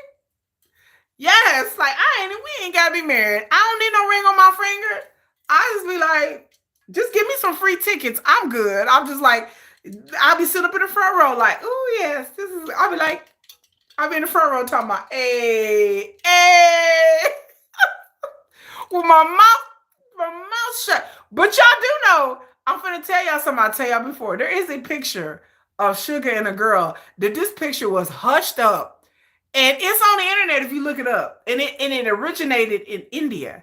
Now, because when he did his Asian leg of the tour in Jakarta, there is a picture of Sugar backstage that I swear to God is him with a girl sitting on his lap. And I don't know who this girl is, but it looks it like I sat back and like researched this picture real hard because I went back and looked at the tours and the concert, what he was wearing, and it really honestly looked like a staff just kind of slyly put his camera up, he or she, a staff member, and just took a picture real shit. But you can tell it's Sugar. Like you can tell the way he's sitting, and the chick is sitting on his lap, and her hair is like long, and you can tell it's really him. But they covered up this picture. It like that's how I kind of knew it was real because it was real hush hush. Like people started to delete the picture, and it's something that nobody's really talked about a lot. And I found it by accident. It was buried in a post somewhere, and it was on somebody's TikTok somewhere. And they have buried this picture so that I'm just like, this picture is really. I can tell that like people try to delete the photo, but you can tell. You can look and see. And it originated. I went back to the original. It originated on somebody on an Indian website. It like a BTS fan Indian, like from India. That picture is real. I don't care. I looked at the picture the other day and I'm like, and you can tell it's Sugar. Like it's the same shirt he was wearing backstage at his concert. And you can tell like the backstage is the same. Like I watched the D-Day concert video. The backstage is the same. You can tell it's Sugar. And you tell there's a girl like with her hair, and she's like he's facing this way and she's sitting on his lap. And her head, and you can't see her face because her hair, because it's like her back is toward the camera, and you can tell it was him. I'm sorry, Sugar, but worldwide handsome ain't bad either. Jen is the man with a sexy face. You Mr. Worldwide Jen is too goofy for me, y'all. Jen is goofy. I can't do goofy. I don't like goofy. Jen is way too like energetic, but some people like the energetic and goofy. I don't like goofy. I don't do goofy. Goofy, I'll be like, I need somebody mean.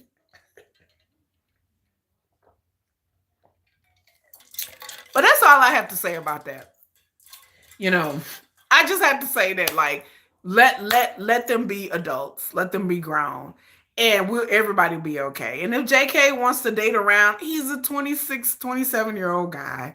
Let him go out there and have some fun and let them be grown. You say your nephew looks a little like Jen? Oh my god. Did y'all know there was a Jungkook lookalike contest, and then the guy who won, he kind of looked like Jungkook, but then not really. I just wanted to put that out there because I saw that a couple of weeks ago, and I didn't bring that up in my video. There's a Jungkook lookalike contest that they have every year, and I saw all the people entering the contest, and I'm just sitting there going, "Yikes!" Like none of them really look like Jungkook, but the guy who won, he was the closest, but he really wasn't even that close either. He didn't really look like Jungkook. But anyway, but I just say, I let BTS be grown. If they want to get married and have babies, I will support it. I'm not into the BTS members being together like a lot of people into the slash fiction. They want them to be together. I don't think that they're together. That's just my opinion, but that's just my opinion. But anyway, so now we're gonna get into uh the new jeans, or should I call them jeans for free or free jeans? Free jeans, free jeans. I don't know what should we call them? Jeans with a Z, jeans for free. Free jeans. So if you have not been watching the news and you're not don't know, the thing with the door and new jeans have been crazy. So lately Newjeans had posted online that they started a new Instagram account called Jeans for Free. And it was just a really unfortunate, horrible name. So Jeans for Free. I was and then I was and people were questioning, well, can they even start another Instagram account? I was like, I don't know. We don't know what's in their contract. Let me just say before I get started, we don't know what's in the New Jeans Adore contract. So nobody knows this. Nobody knows this besides lawyers and executives and New Jeans. Nobody really knows what's in this contract. So there's a lot of speculation of what's in this contract, and they're going about other contracts. But at the end of the day, we really don't know. So I don't know if it's legal for them to start an Instagram account. I put a YouTube short talking about their Instagram account that they just started. So if they want to start a new Instagram account, okay, sure. Let them go ahead. And they were posting things online, like videos and pictures like that. I swear to beans that okay, we're talking about I was trying to read your comments. Also, IU and New Jeans and other celebrities, I did a short about this, were targeted by netizens, and they reported them to the CIA. They reported them to the CIA because IU and New Jeans and other K idols were donating money to the protesters. They were paying for boba teas and cafe dinners and creme brulees. They were paying for items at a cafe. They were sending bulk payments to cafes and telling their fans, go to this cafe and you'll get a free meal. It's cold in Korea. It's really cold in Seoul. And so they were buying coffee and cocos and hot teas and stuff in these cafes that were around where the protests were at. Okay, so they were nice enough to do this. President Yoon, if you didn't know, in South Korea actually got impeached. They voted him to be impeached. So his followers and the people in his party, which is the PPP party, were online talking about that they were going to report K idols who supported the protesters. So I was like, once again, South Korea is full of haters, like just haters. I thought the news was, oh yeah, they haters. So this happened recently. So this happened like a couple days ago, and again, this happened on the 17th of December, and I did a YouTube short about it. But yes, there's anonymous users of a South Korean portal, DC Inside, posted a compilation of South Korean celebrities who allegedly supported Yoon's impeachment following the martial law and encouraged other users to report this to the celebrities to the CIA. So once again, South Korea, y'all level of hatred is so strong that I just don't even know. Like that wouldn't even be something I would even think of doing, but here we are. That's what they did. Poor IU, and I love me some IU. So I don't know why people did this, but yes, people did that on the 17th. Okay. I thought that was funny and I posted a short because I thought it was funny. I mean, it's not funny because getting reported to the government is not cool, but I thought it was funny as in like wild. Like that's a wild story. So that's a wild story. So like I said, Newjeans started a new Instagram. Now the thing. So and then Danielle of Newjeans became Omega's new brand ambassador. There was some, Omega is a watch company, by the way. And so Danielle became the brand ambassador. Danielle, not Newjeans, but Danielle. Now again, we don't know what kind of contract Newjeans has with Ador. So I don't know if the individual members are able to go out and have brand deals. They may have that stipulated in their contract, but even Ador, they're on their social media, they congratulated Danielle. So I don't know. And then then New Jeans fans, the bunnies, were like, yeah, look what she did. She got this contract. I'm like, how do we know that Ador is not getting part of that contract that Danielle has? We don't know this. Danielle has not said. We don't know what's in the contract. But Ador uh uh wished her congratulations. So I'm assuming that they're getting part of the contract.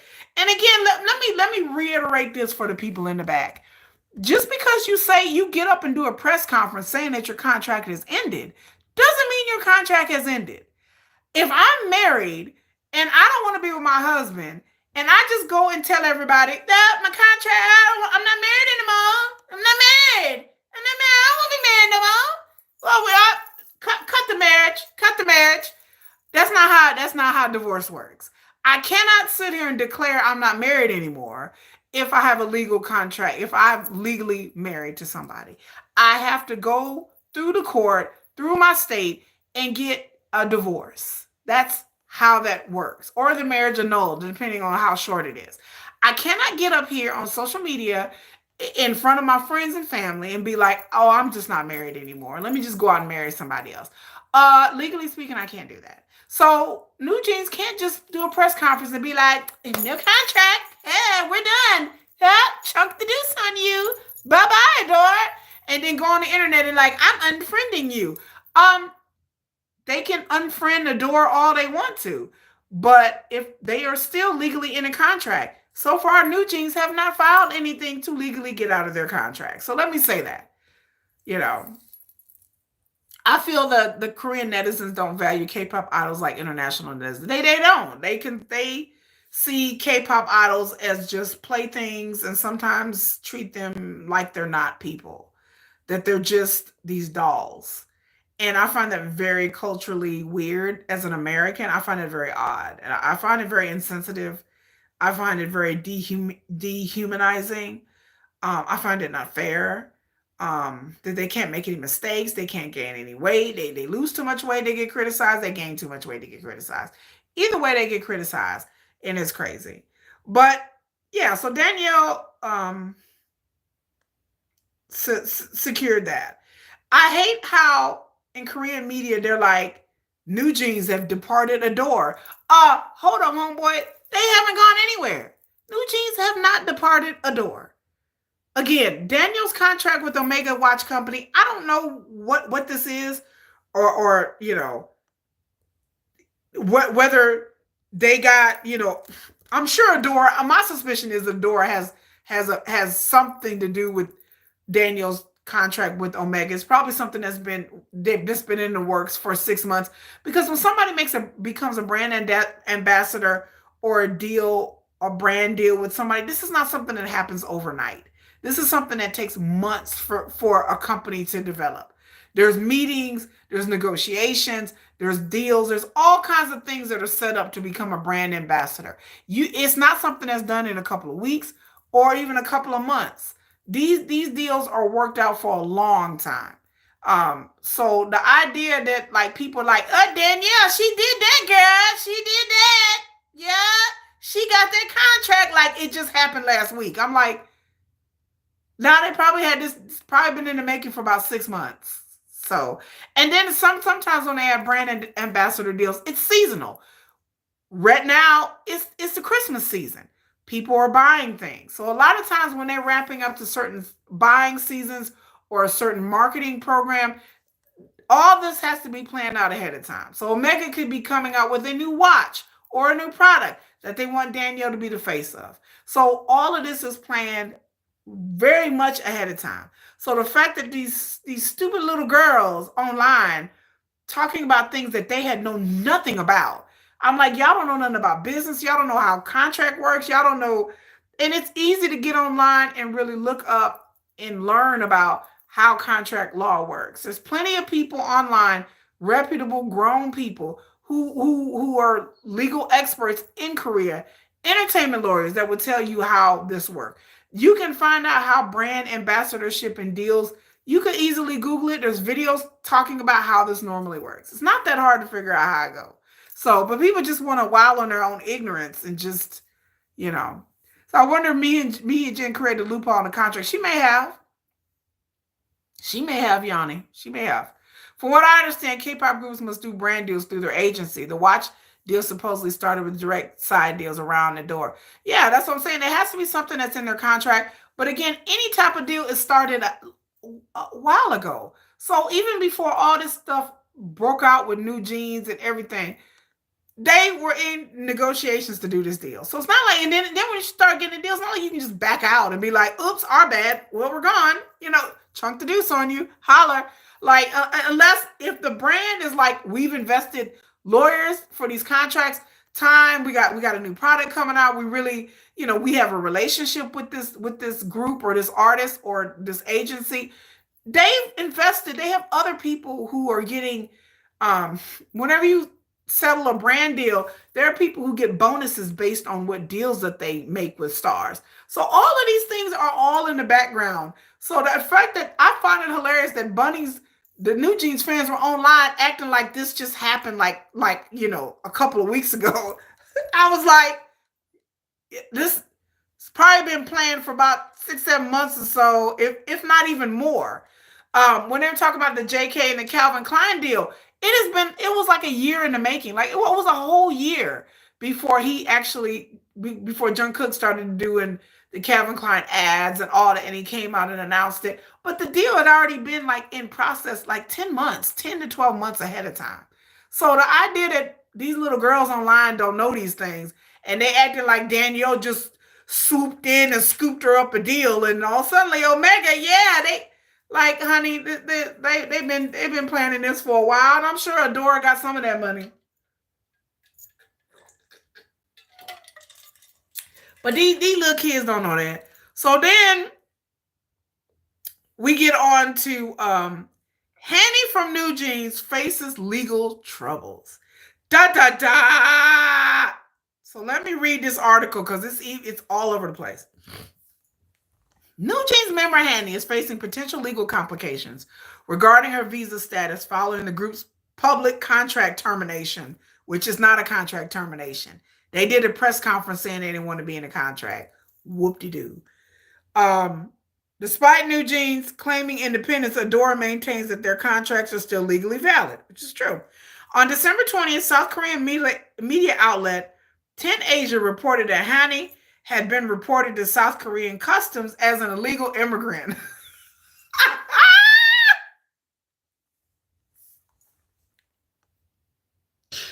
By an unidentified individual demanding her deportation. This is how crazy this stuff has gotten. So they was like, she illegal, get out of here. Deport her ass, put her ass in a detention center. Hanni gonna be behind bars like this? She gonna be behind bars looking, get me out of here. No, you're going to the detention center, Hanni. Shut up. The level is so epic. It is. The petty level is at 110. Okay. This is how crazy this has gotten. Hanni, who holds dual citizenship to Australia and Vietnam, requires an annual renewal of her visa to remain in South Korea. Previously, there were rumors about her visa nearing expiration, but Ador had assured the public that they were preparing for its renewal, as they did not acknowledge the contract termination. The situation has become more complicated since the group publicly announced their contract termination. Legal experts suggest that if Hanni continues to operate independently without Ador sponsorship, her visa, which was granted through the agency, could become invalid. Under South Korean immigration laws, foreign entertainers typically hold a E6 visa sponsored by their management agency, which is pretty standard in the industry. If the contract with the agency ends, the visa is no longer valid. Out of 5 Newjeans members, Danielle holds dual citizenship in Korea and Australia, was exempt her from visa issues. However, Hanni's case is more complex. If her contract was indeed terminated in late November, her visa would have become invalid by mid-December, according to the Immigration Control Act. So she should have left South Korea by now. While Hanni can potentially renew her E6 visa by signing with a new agency, immigration laws require approval from the previous agency, Ador, for such a transfer. Given the ongoing legal dispute, it seems unlikely that Ador would provide such consent. The law mandates that individuals must apply for a visa transfer or secure a new sponsorship 15 days of contract termination. With the deadline already passed, Hanni's remaining option may be to leave South Korea and reapply for an E6 visa from abroad. This issue comes amid ongoing tensions between Hybe, Ador, and Hee-jin, the former CEO of Ador, and the coming weeks will likely determine whether Hanni can resolve her visa issues and continue her career in South Korea without further disruptions. So this is serious because you're getting into like immigration law, okay? I found this story hilarious because again, Newjeans, Newjeans have found themselves in their F around and find out error because they didn't F around and they about to find out. Newjeans had another story with the KCMA on the 13th announcing a ban on Newjeans due to allegations in a contract dispute. Because the KCMA, which is the Korean the Korean Music Content Association, has called for K-pop award events and music broadcast programs to boycott girl groups Newjeans and A Bloom to avert potential further tampering by other artists. The term tampering in South Korea in the K-pop industry means that when somebody tries to get out of their contract and another entity or an investor or a company is trying to get them to jump ship. So that's what tampering is. But lately, someone said the KMCA will be violating the JYJ law passed in 2015, as mentioned by several K-pop fans online. For those who don't know what this is, the JYJ law is a law forbidding broadcast operators from excluding an individual from broadcast programs without a justifiable reason at the behest of a third party. Now, justifiable reason is a broad term. So when people talk about what they can't do that, they have to have a justifiable reason to exclude Newjeans. I'm like, honey, the law is whatever they say it is, whatever they say it is. They can come up with any justifiable reason for excluding them from the broadcast. And contract negotiations and everything is a justifiable reason. The legislation was enacted in 2015 because there's members of a group called EXO. There was 3 members, and their initials were JYJ, and they had a contract conflict with SM. It's notoriously known, and so so they banned them from broadcasting, and so they went to try to file in the courts a law saying that they can't do that. Um, but they can say that they have a justifiable reason, though, and they're going to say that it's called tampering. And so the KMCA stated, we expressed deep concern about tampering attempts that have recently become an issue in popular music industry. We declared that we will make every effort to eradicate tampering that could shake up the foundation of the Korean popular music industry. Let me read it again for you people in the back. KMCA stated, we expressed deep concern about the tampering attempts that have recently become an issue in popular music industry. We declare that we will make every effort to eradicate tampering that could shake up the foundation of the Korean popular music industry. And tampering is uh tampering is, let me look up the definition.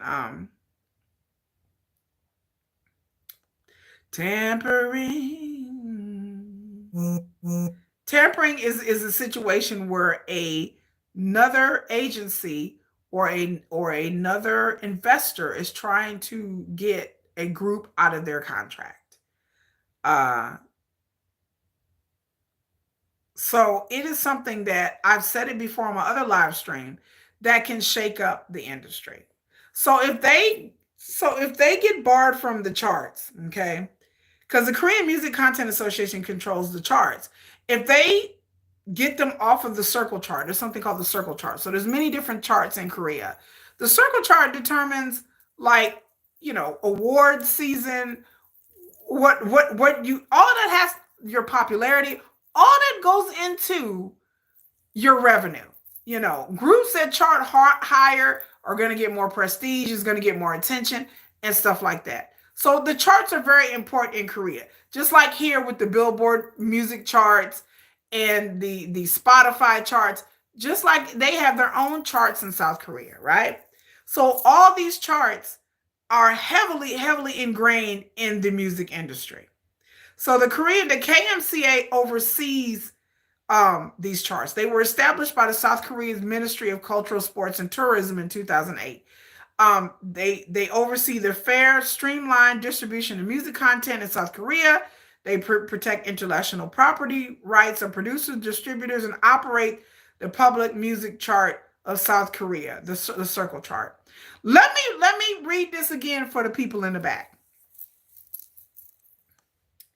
The KMCA was established by the South Korea Ministry Cultural, Sports, and Tourism Division. That is a it's a federal government entity, okay? They oversee the fair, streamlined distribution of music content in South Korea. They protect listen to this carefully. They protect the intellectual property rights of producers and distributors, and operates the public music charts in Korea. They protect the intellectual property rights of producers and distributors, not the artists, not choreographers, not K-pop idols and singers. Not the people making the beats, not the composers. Not, in other words, not the creatives. They protect the intellectual property rights of producers and distributors.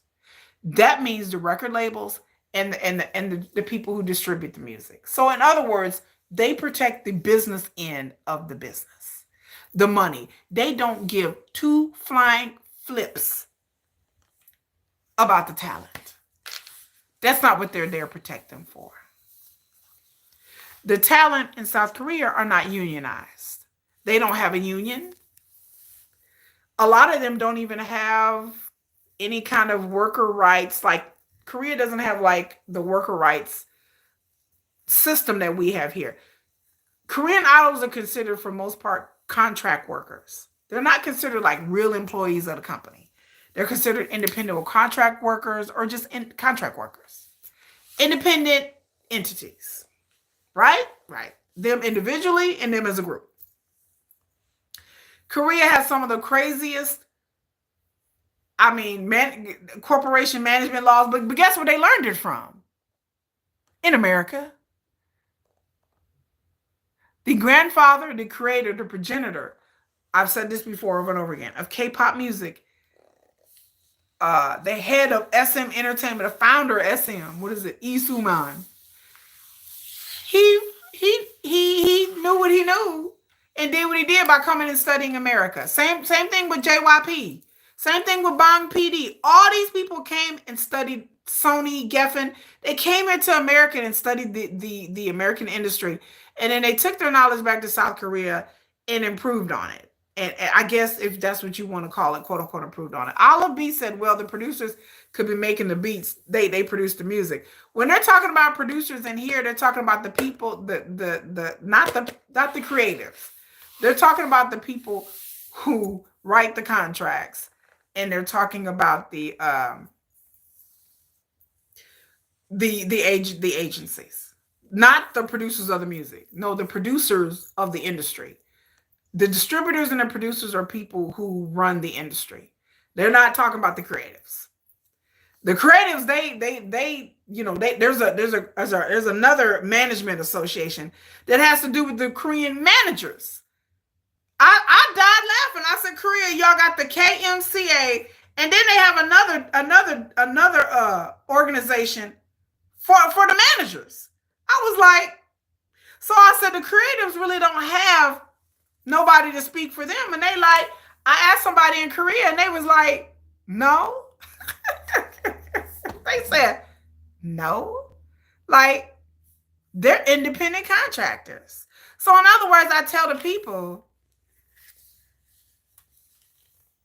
as much as I love BTS and I believe it in the importance of BTS don't make the business. They do, they bring in a lot of money, but they not the business.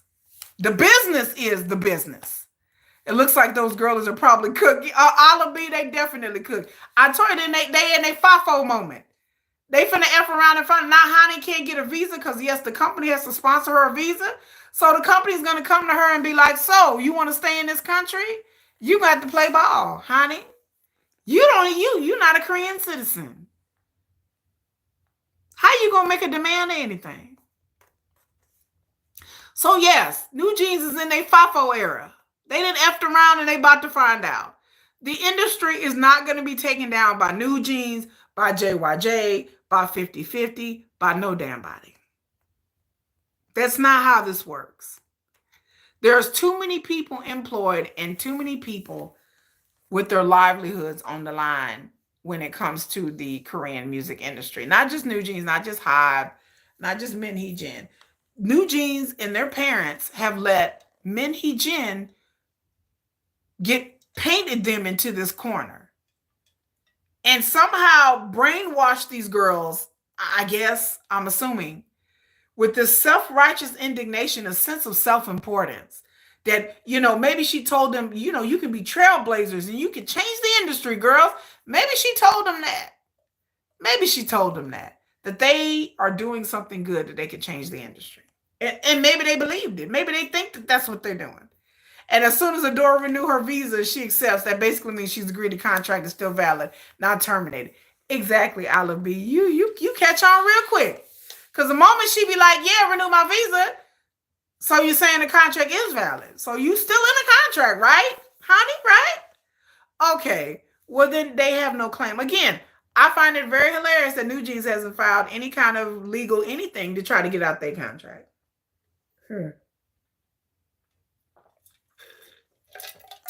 That Ador is just supposed to be like, okay, y'all out your contract, girls. Bye-bye. Bye. I'm like, that's not how this works. So, so true. KJ says, hello, KJ. How do these people not know their country? Parent, Min Hee-jin, and so the called attorney have screwed a good right. That's the same thing. I didn't even know anything about the visa, right? I'm not a Newjeans fan. I'm not schooled on Newjeans. So when I found this out, I was like, wait a minute. You're not even a Korean citizen? Wait. I just started laughing. I said, so you mean to tell me that you on a sponsorship? You're a foreigner. I didn't know Hanni was a foreigner. I was like, so you mean to tell me you're a foreigner? You on a visa sponsorship And you gonna get your ass up there in front of the National Assembly, in front of God and everybody, and talk about, I was mistreated, I was bullied, and then you gonna be on a press conference talking about, we're just terminating our contract, we just don't feel safe here. And you know the whole entire time that you here on a visa. That take a lot of balls to do that. That's either a lot of nerve or stupidity. I don't know which one. Because if that was me and I'm in a foreign land and I'm a foreigner, I live in America. If I go to another country and I'd be like, okay, I'm gonna work for this country, but then I'm gonna get up there and drag the country. And then what did I just forget that the whole reason why I'm in the country is because they sponsored my visa? And then what is she gonna do? Go to them and be like, well, you still gonna sponsor my visa, right? But oh, this contract's still not valid. Like how do you fix your mind and your mouth to say that? Like how do you do mental gymnastics to do that? Like you're gonna like resign, you're gonna do my E6 visa while I'm gonna drag you as a company. And while the lawyer's looking at you like, is she serious? Like, Newjeans has 5 more years on their contract. So to me, it's very clear. They have 2 options. Shut up and do your contract, or pay up, just like JYJ did. JYJ did not get free. They are still paying SM Entertainment to this day. They are still paying that. They did go on and be a success in Japan and Taiwan and China, but they're still paying for that contract. They're going to be paying for the day that they die. They owe SM Entertainment a lot of money. And so they still have to pay SM Entertainment. And so if they want out of their contract, they just going to have to pay. And it's a lot of money. But they're going to have to come up with some kind of negotiation, and they're just going to have to try to pay their way. Or they're going to end up like 50-50. Like I keep telling you, I keep telling y'all, why y'all mark my ways. There's at least one of them that is not down for this. I'm telling you, I don't know which one who leaked all this stuff to dispatch, which one that one is, because I don't know enough. But I'm telling you, there's one in Newjeans who is sitting around like this. Like, maybe I shouldn't, maybe we shouldn't be doing this, I like that. There are some Koreans who were pissed that the whole foreigner was in front of the National Assembly. Right, crime mistreatment. Girl, I didn't know Hanni was a foreigner. I was like, how are you going to take your foreign ass in front of the National Assembly and do what now? I did not know she was a foreigner. That find it even more incredulous and crazy that she is a foreigner in front of the National Assembly complaining how she was treated at a Korean company. And she a foreigner on a visa. She said, I swear I just don't get what these crazy girls, it does drive me crazy too. She said, Dara Simi said, yes, and you are not even ashamed. I wouldn't even be able to do that, me either. I would be like, what kind of fool do I look like up here at the National Assembly? Like, what kind of level of arrogance does that take? That's a level of arrogance I did. And she was like, what, 18, 19 years old? I'm like, that's a level of arrogance and a stupidity I don't think I had even at 18, 19 years old. It's just embarrassing. It's embarrassing at this point. And then the fact that their fans support this is even more weird and curious. Because I'm like, and y'all support this insanity? Y'all are really like, free Newjeans, free Newjeans. I'm like, free Newjeans? They have a contract. Like, they're either going to have to pay or they're going to have to stay in their contract and go shut up. I just wish they would just go sit down somewhere. Well, we're not happy. And then every time they sneeze, they fart wrong, they got to have a press conference. It's like, we're not happy with this. One press conference was enough, ladies. Now we like, oh my God, I sneezed and I farted at the same time. Oh, let's do a press conference. Let's go live on YouTube. I sneezed and I farted at the same time. Newjeans have sneezed and farted at the same time. Breaking news on Korea Boo. I mean, I'm just like, why are we doing press conferences every time something happens? This is like, We gotta do a press conference. We're not happy with this. We being bullied. Press conference. We gonna break our Okay, like it's to the point where I'm just like, okay, congratulations. I guess. Can't. What are we doing? Like anytime something happen, they mad about something. Then it's like, well, we gotta call a press conference. Wait a minute. Wait a minute. Press conference time. That just annoys me. If you upset with your contract, file it in the courts. If you're upset with Ador, take it up with Ador. If you're upset, take it up with your family, take it up with your Ador, pray to Jesus. I don't know. Pray to God, Buddha, Jesus, Allah, whatever deity you believe in. Go be like, dear baby Jesus, I'm not happy at Ador, and this really sucks. Please help me out, God. Amen. Get whatever, get some holy water, have Shiva. I don't know what they need to do, but I just like, we got to do another press conference. Which y'all upset about? Oh, they upset now. I went to the cafeteria at Hybe, and the ham sandwich was atrocious. We're getting bullied. I mean, that ham was nasty. We're being bullied. Oh my God, I walked through the hall. Somebody didn't say hi to me. Press conference. They're being mean. They didn't say hi. This press conference, we got to release a statement. Like, girl. Talking about Hybe isn't innocent. Hybe is a company. I'm tired of people talking. Wait a minute, hold on. Let me get y'all straight. Olive said they have nothing new to say, but always having a press conference. Hybe is not innocent. Hybe is not a person. There is no innocence to be made. People talk about Hybe like it's this person. It is a conglomerate, a board of directors of people. Ador is the company that Newjeans belongs to. Hybe, they're underneath the Hybe umbrella. They have a contract with Ador and not Hybe. First of all. Second of all, a company is not a person. There is no innocence to be made. They are there to make money. Period. This is not a hold hands and kumbaya and let me be your friend, artist. The industry is what it is in Korea and is what it is there. If they knew it, if they had any semblance of sense, they would know what they were getting into in the industry. If you don't like the industry, don't get into it. Because the idea that you're going to go into the industry and all of a sudden change the industry, good luck. Hybe gave them all the resources that other smaller companies don't have. There are artists out there that are dying to be part of Hybe. Hybe has many artists. Newjeans aren't the only ones. Is a company perfect? No, it's a company. I work for a company. I work in corporate America. Does there things that happen all the time that I don't like? Yeah. If I don't like it, I leave my job. If it becomes that stressful, I leave my job. But the idea that you're going to stay here, you're going to sign a contract, and it was okay when you were a trainee, and it was okay when Min Hee-jin was there. But the moment Min Hee-jin resigns or she gets in trouble, all of a sudden you're like, I don't like it.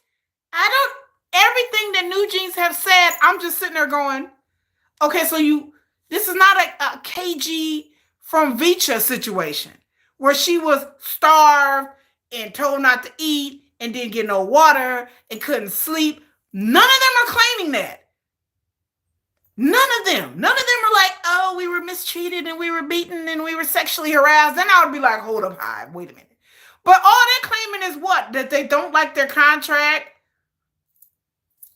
And somebody from the Le Sserafim manager told them to be ignored? Like, what claim do they have? I'm still waiting for it. I didn't read article after article. I'm waiting for them to tell me what exactly happened to them that they are upset about Hybe. It's just generalities. It's like, we were bullied and we were mistreated and we have these, and then they list all these things, demands that they had. All these demands that they had was like, huh? No, like this was nothing that was contract breachable. It was just them complaining about stuff that normally goes on within the music industry. So you're asking Ador and Hybe to treat them like they're something different than everybody else. Ladies, you're not BTS, okay? When you get to a certain level in the industry, you can start being like, you renegotiate your contract and be more flexible and get things put in it. But we don't know what's in the contract because we don't work there. Nobody knows what's in this contract. I've said this before. There's speculation. Nobody knows. But the idea that they want to be treated like we're just different. We just want to be treated. They want to be treated like what? Like what that you own the you're a girl group that's been around 2 years. 2 years. 2 years they've been around. And they want to be like, hey, yeah, you gotta like talk to us differently and we don't want you to do, we don't want to do this and we don't want to do that. You're a rookie girl group. You're not Red Velvet. You're not Blackpink. You ain't sold out no stadiums in America. You're not that, baby. You're not that. They're a rookie group with Illit, with LE SSERAFIM. These are rookie girl groups. You haven't been in the industry long enough to be making any demands for anything. Go to the Hybe cafeteria and eat your damn ham sandwich and shut the hell up. That's how I feel. Go and be glad that they invested $5 million into them that a lot of groups don't even get. TXT didn't even get that. And they were the heir apparent to BTS. TXT didn't even get treated that way. And these chicks is like, we're just, like they want to be treated like they royalty. A 2-year-old girl group. They need to grow up, yes. Didn't Hanni tell the reporter at their last press conference that she explained all the mistreatment at the National Assembly so she doesn't have to say it again? Yes, she did. Yes, she did that. Yeah, it's the mentality. Yes, they need to grow up. And like I said, this is nothing personal. I have nothing personal against Newjeans. I didn't barely even heard the group. I like some of their songs, I do. But to me, just like I give BTS grace and other groups have been in the industry a long time, they deserve more grace. Yeah, exactly. Like, who do you think you are? You're a 2-year-old girl group. 2. You ain't even brought in enough money to be demanding nothing. Again, no world tour. What world tour has Newjeans been on? What charts are they breaking in America?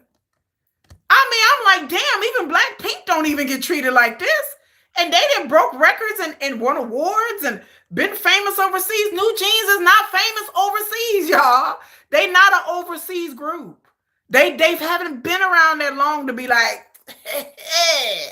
well, yeah, they let men, Hee-jin and their parents tell them, like, influence them to the point where they think that their self-importance is so self-important. Like I said, I was done with Min Hee-jin. Like, I was willing to entertain everything that she almost had to say until the shit came out with the shaman. That when it came out with the shaman and Min Hee-jin, I was done with her. When she went to the shaman and she was trying to put the juju on BTS, I said, oh, I'm done today. I said, I'm not saying that it worked. I'm not saying I believe in shamanism. I'm not saying I believe in all that. But the intent is clear. When Min Hee-jin went to the damn shaman on BTS, I was done with her. I said, oh my God, she didn't went to the shaman. I said, oh, she's serious. She's serious about this. She wanted BTS out the way. The moment I realized that, I was like, yeah, she capable of anything. Like, this woman will use the press and the PR, and she will use Newjeans to do anything, and they will do her bidding, and they will be like, and it's just the self-importance for me. And like I said, it's not a personal thing. It's business. It is business.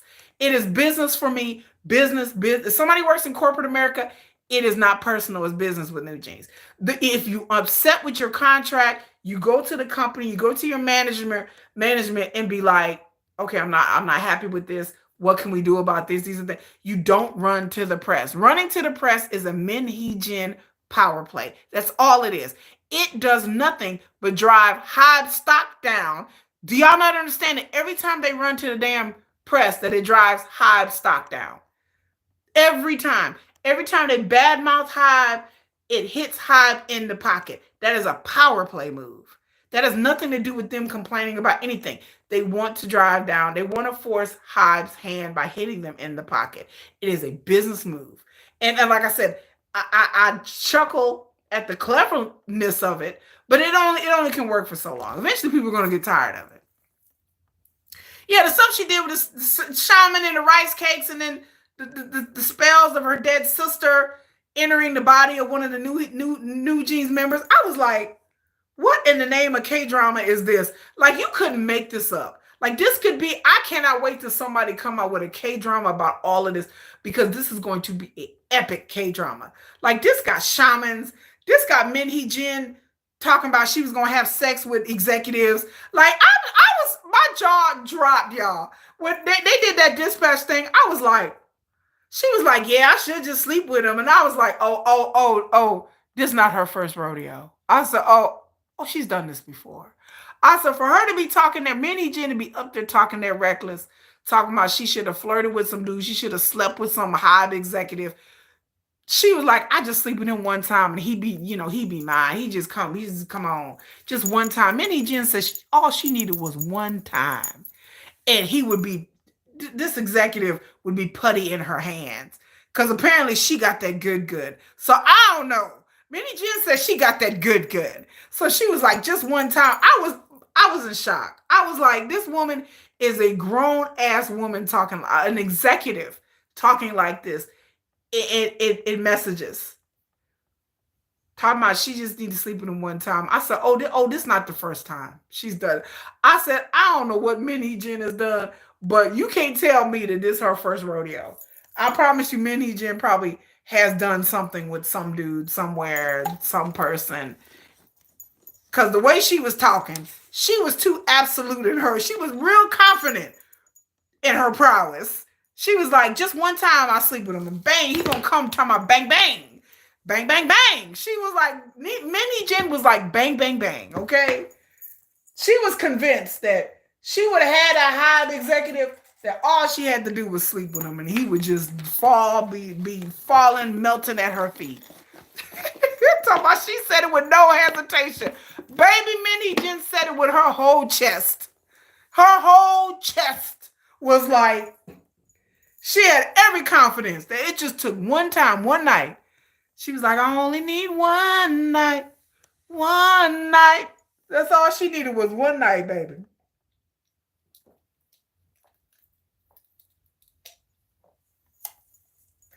And that executive would have been turned out. So she was convinced. And then the other thing that came out is that a member of Newjeans' management team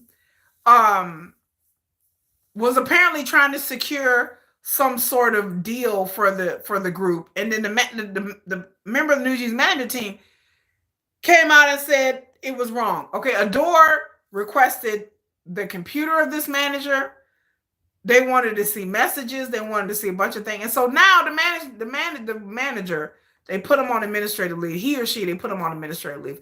Is trying to sue Ador, saying that they were like an invasion of privacy because they wanted to look at their personal computer and all this stuff. And I was just like, yeah, they probably was trying to secure some back end deals, because they're supposed to be telling Ador any kind of deals that the group, they did it, So, but I need to get a little more. Me too. I wish I had half of Hee-jin's confidence. The way she was talking, I was like, girl, teach me your ways, girl. Teach me your ways, Hee-jin. Let me walk your path, sister. Because I was like, because she was just confident. She was just like, yup. I was like, damn, I wish I felt like I had it like that. Child, my whole world would change. But yeah, the manager of Newjeans, somebody on the management team was claiming they allegedly doing shady stuff. But they were claiming that they didn't. They said Ador got it all. Oh, no, you got it all wrong, Ador. We weren't doing back-end deals. I was just trying to tell them not to do it. And I guess that's what they were trying to say.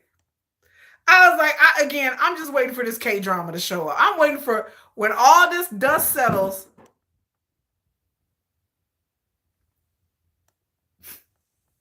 Something went bloop, bloop, bloop. I don't know what it was. But I'm just waiting for the dust to settle.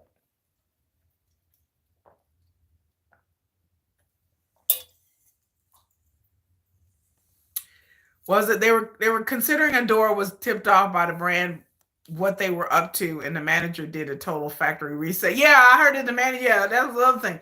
That the manager did a reset on the whole computer. I'm like,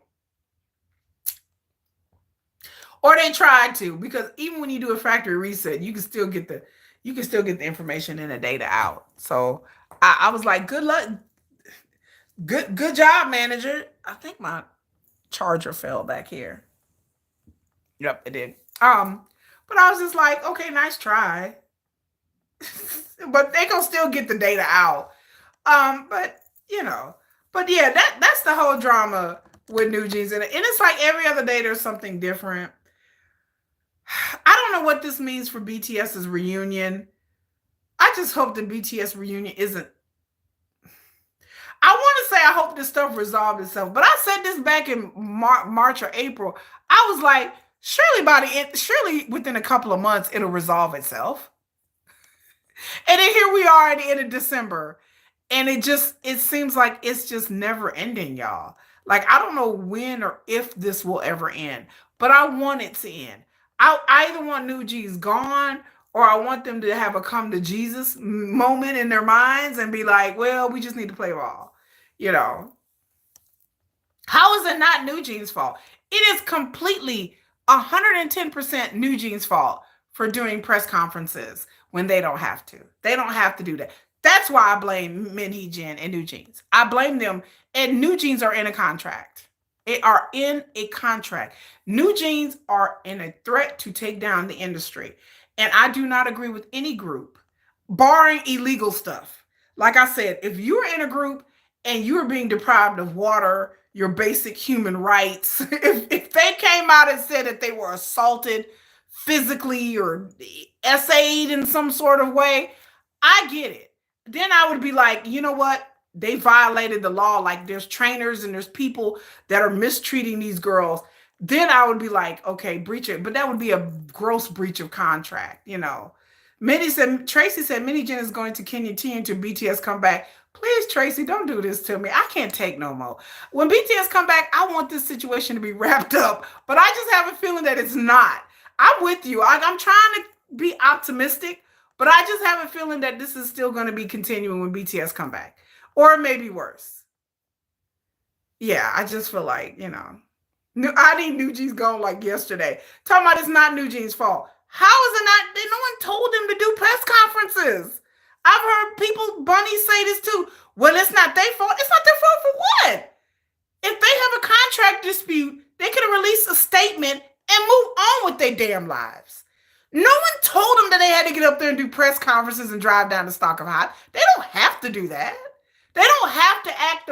There's plenty of people that have had behind the scenes issues with their contract. People act like New Jeans like they're the only group that has ever had any problem with their management or their label. I promise you, other groups have. Other artists have had, even in the Western world, have had problems with their. It's not how you feel or how you've been treated. It's how you do it. And Hee-jin going to get the shaman and all that. Nobody can say anything to me about the damn shaman stuff. Like, nobody can tell me, well, you know, what? No, because to me, there's an intent there. There's a concrete intent by Hee-jin to get rid of BTS. She wanted them gone. She is accusing the PR team of hybe of not paying attention to Ador and Newjeans. Like, that's part of her complaint too. I think that the contract is impossible to leave. So yeah, it is impossible to leave. So if you know it's impossible to leave, what is the point of having a press conference? Besides the drive to make hybe look bad and drive down the stock of hybe. If they want out of the contract, they can legally get lawyers, which I'm sure they already have, and they can try to file an injunction. And there are things that they can legally do to try to get out of their contract. But the fact that they haven't done that, then I'm just like, so we're just grandstanding at this point? So we're just making press conferences just to make themselves look good in the media? I don't like that. That is my personal feeling of not, I find it very distasteful. I work at a corporate job. If I got on social media and I badmouth my job, I'd be fired. I cannot get up there and be like, I don't like my job. My job sucks. I hate this place. and you think I'm finna have a job, now I would be fired. They'd be like, well, if you don't like your job, you're fired. So it is impossible. But making press conferences, that's not getting them out of their situation. And it's not. They can do a press conference till they turn blue in the damn face. They can do a press conference every day until BTS comes back. But it's not going to help them. They need to go through the legal mechanisms. I'm not saying that they're going to win, but they need to try. And if they don't win, then guess what? They need to go. They got 5 more years on their contract. They need to go and get now. Go. Like if they go through the legal court system and they lose, they're either going to have to pay, like other artists have done, and then or they just gonna have to shut the hell up and go. I just like, okay, y'all didn't win. Go now, go. It actually pisses me off considering how many groups that have had valid complaints, many, against their companies. Idols have been physically abused, starved, and worse. Yes, they have. There's artists out there, child, that have been. There are artists right now that are suffering. There are artists that are going through mental health issues. There are artists that have taken a hiatus because they have allegedly tried to self-harm themselves. There are artists out there that are going through it, baby. Yeah, like KJ said, you try to negotiate. If that doesn't work and you're not happy, then legally get out of your contract. And then sometimes you got to buy it out. But the idea in this generation that I'm not happy with my contract, so I'm going to do a press conference and then I'm telling them I want out of my contract. I don't want to pay to get out of my contract, and I don't want to file legally because, file legally costs money. And I just, so what? Adore is supposed to just be like, well, I guess if you guys want out, go right ahead. We're going to lose $456 million. But yeah, I guess if that's what y'all want to do. I mean, I'm like, honey, that's not how the real world works. Like, again, like I said, the analogy of being married. I can be with somebody and get married, and this person, I don't like this person anymore. They may treat me bad. They may talk to me crazy. I can't just go on social media and be like, I'm not married anymore. I'm not married. We's not married. Hey, they be like, but you're still legally married. You're going to have to file a divorce. You're gonna have to file that in the courts to get a divorce. No, I don't. I can just say I'm not married anymore and just not married. Like that's not. No, you know. Well, mistreatment, but Hadil, what mistreatment? Please tell me how Newjeans was mistreated. Please tell me. They wasn't starved. They wasn't beaten. They wasn't deprived of food and water. They are not in any of the things that I've read alleging that they were mistreated. Now, if you want to talk about somebody being sabotaged, they're gonna have to prove it. Disrespected? Who cares? You think in the industry that BTS hasn't been disrespected by other groups? Lots of love from India. Hello, pay y'all. Hello. You think groups haven't had beef with other groups inside their own company? In SM, JYJ? You mean to tell me that, JYP, you mean to tell me that all these artists in these groups have gotten along, that they haven't had rivalries, issues? I mean, hell, some of them may have even dated the same girls. Like I said, I've heard all kinds of things. Hello, Growth and Some. I've heard all kinds of, there's artists right now, BTS still being disrespected. And guess what BTS do? What they say, they let the music speak for themselves. Just because someone said, oh, just ignore them, that's being disrespected, bae. Because some manager of La Seraphim told La Seraphim, man, just ignore them broads. Like, that's disrespect. Okay. I'm like, honey, you're a rookie girl group. You're 2 years in. You're a rookie girl group. What is normalized? No, a lot of idols have taken their lives. Yes, because the effects of mental health. If you feel like, again, what has Newjeans claimed that has ever claimed that their mental health has been affected. They have never claimed that. Y'all are adding things on to what they have said. I go by the statements and the complaints that Newjeans have issued. They have not alleged that they were mentally or physically abused. They're not saying anyone starved them or beat them or hurt them. Nope, nobody has ever said anything. Right. Nobody's talking about Sugar's mental health, how he was disgraced and disrespected. It happens. It's the industry. It's the industry. Newjeans have not said anything about them, about, oh, our mental health has been affected because somebody told you to ignore you. They have not been mercilessly bullied or hounded by anybody inside the company. Nobody has harassed them or been like, hey, you broads, blah, blah, blah, blah, blah, blah.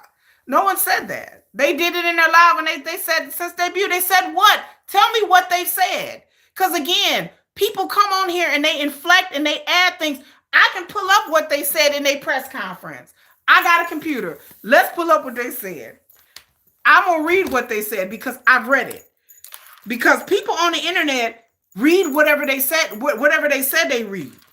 And I went through that press conference. I've read the transcripts. I've had people from Korea dissected.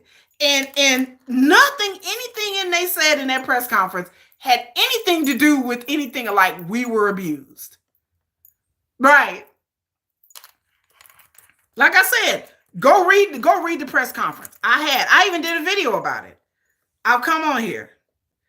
Which press conference are we talking about? There's the one where they did the contract termination. Then there's the thing where they got on YouTube. That wasn't even really a press conference.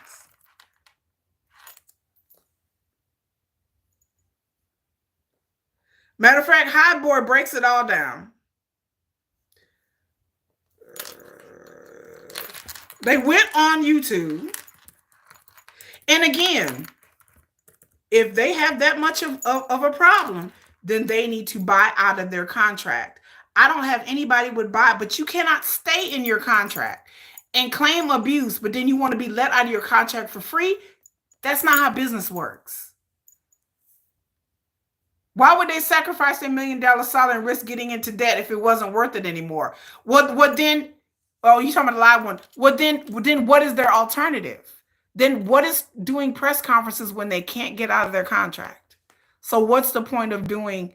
Yes, they were mad because Hee-jin left the company. And one of their demands was she need to come back to the company. That's not a contract. That's not in your contract. You don't get to decide who the CEO is and all of a sudden you don't work. You know, like that's not how it works.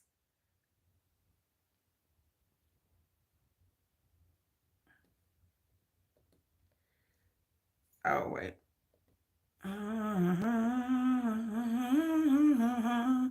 I'm looking up the emergency press conference. Yep. Okay. November 13th, Newjeans sent a certificate of contents to Ador.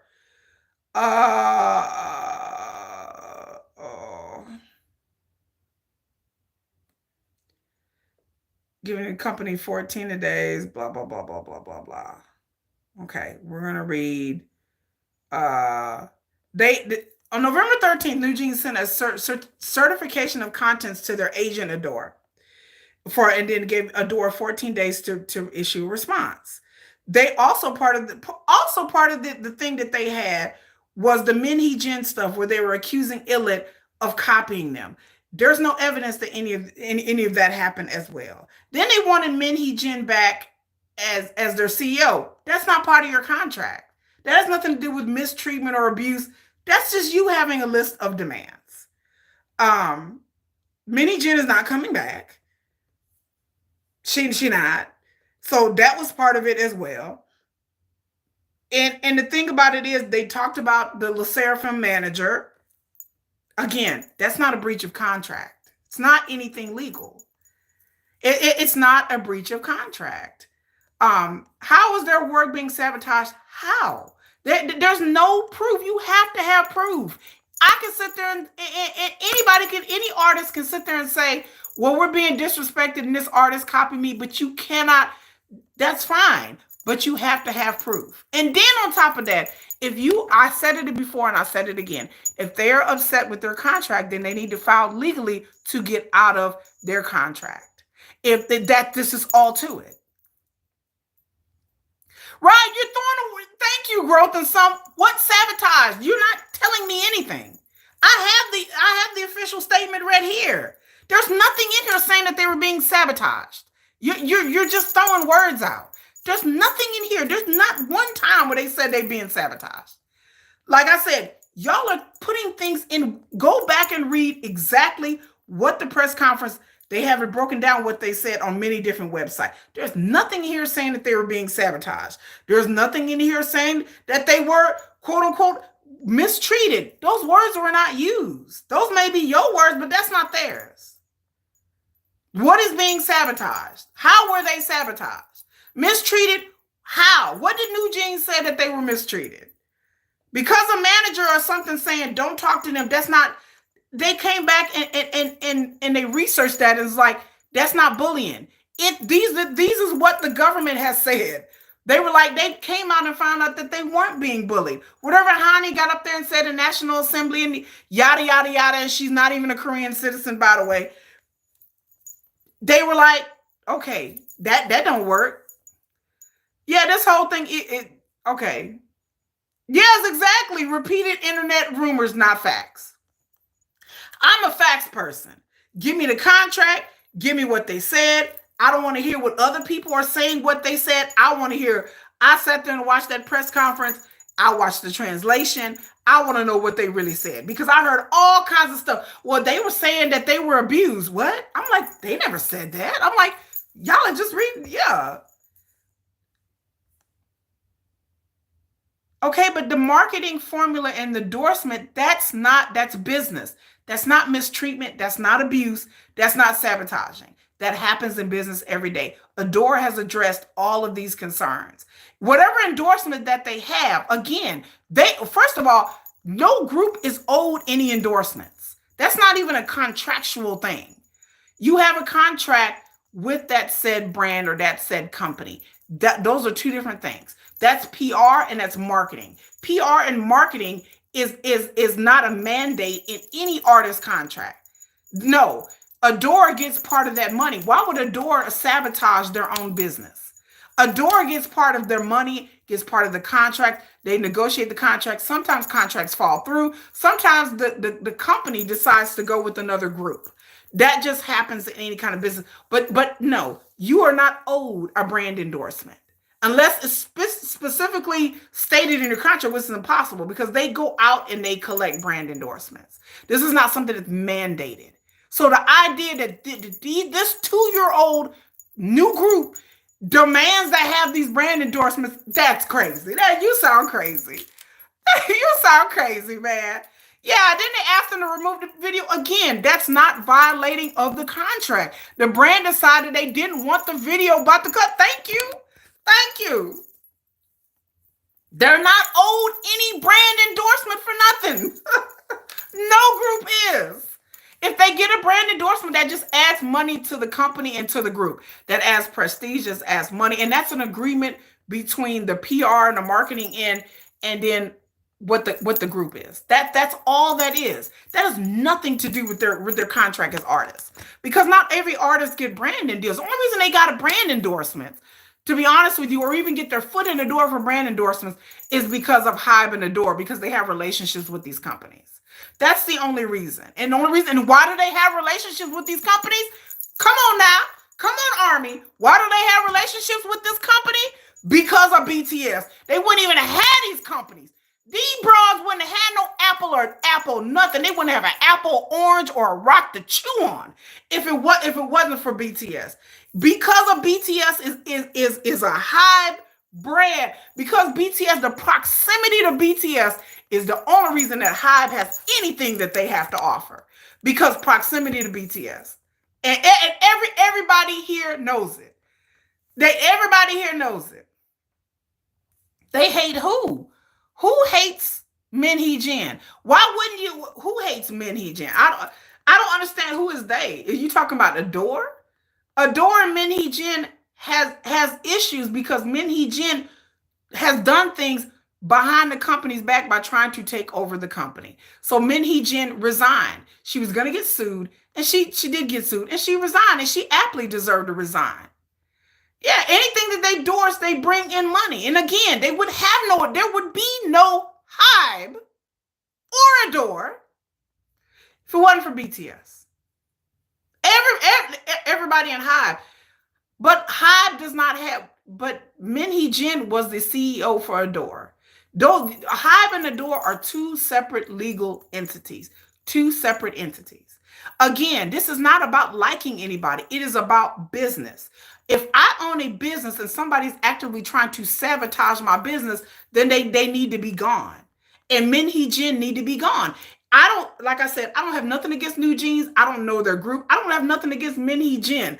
I find her hilarious. But the thing about it is, you cannot go into a business that you're working for and you're trying to sabotage that business. Yeah, can I steal your family business? Can I be like, oh, I'm going to work here and I'm going to be a manager, but then I'm going to try to have investors come and try to buy your family out behind your back? Man, come on now. There is no competition. How can there be competition between Min Hee-jin and Bang PD when Bang PD run the whole thing? Min Hee-jin, it was a worker. She was the CEO of Ador. Hybe owned 80% and she owned 20. So it's not like Ador was some company that was hers. It's not hers. It's legally not hers. Like I said, legally. I talk legally and corporation wise, not emotions, not what people think. I don't know Min Hee-jin. I don't know Bang PD. I don't have a dog in this fight. The only dog in the fight that I can tell you I have is BTS. That's the only dog in the fight I have. It's like I tell people, you're going to put respect on BTS's name because hybe is a company that BTS built. And ain't Min Hee-jin, Bang PD, nobody going to take down hybe. BTS owns stock and shares in that company. And where I draw the line is when anybody try to knuck a few buck up against something that BTS has pretty much built by themselves. Min Hee-jin is not owed anything in that damn company. Anything. Right, we won't let anybody take anything away from anybody built, period. Now, y'all got to think about this. You have to put yourself in Bang PD and BTS's shoes, okay? I've run businesses. I've owned 3 online businesses. If you take a company where you've had to get investors, you've had that people, companies, running a music company in Korea, period, is hard. You have to have investors. You have to have agencies. You have to have other entities invest and believe in your company. And and what Big Hit did was sunk all of their money and their hopes and their dreams into BTS. They did everything like BTS was like their Hail Mary. They were like, we have put all of our money and investors into this group. And Bang PD spent time, and with other people, it's not about Bang PD. People talk about hybe like it's a person. It's not 2 people. Hybe is hundreds of people working for hybe that have their livelihoods, their kids' college tuition, their husbands, their wives, their houses, their jobs in the industry is tied to hybe. And so the idea that you build a company, that you have sacrificed, that you've spent your money, you've gone into credit card debt. I built a business from the ground up. So I know what I'm talking about. You spent your money and you've sunk everything into a dream that you have because Bang PD loves the business. And so you meet these guys and you get this group and you're like, I really think I got something good here. And so you sink your money and everything into it. And in the beginning, everybody hated on you. And everybody's like, who is this BTS group? And nobody likes this group. But then you take this little group to something big, to where you can have hybe in a conglomerate.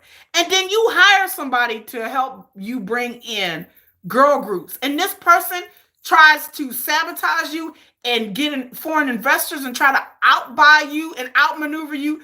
And then this person on top of that goes to a shaman. I'm going to say it again. Goes to a shaman to try to do some witchcraft, hoodoo-goodoo shit to sabotage the biggest group that you got.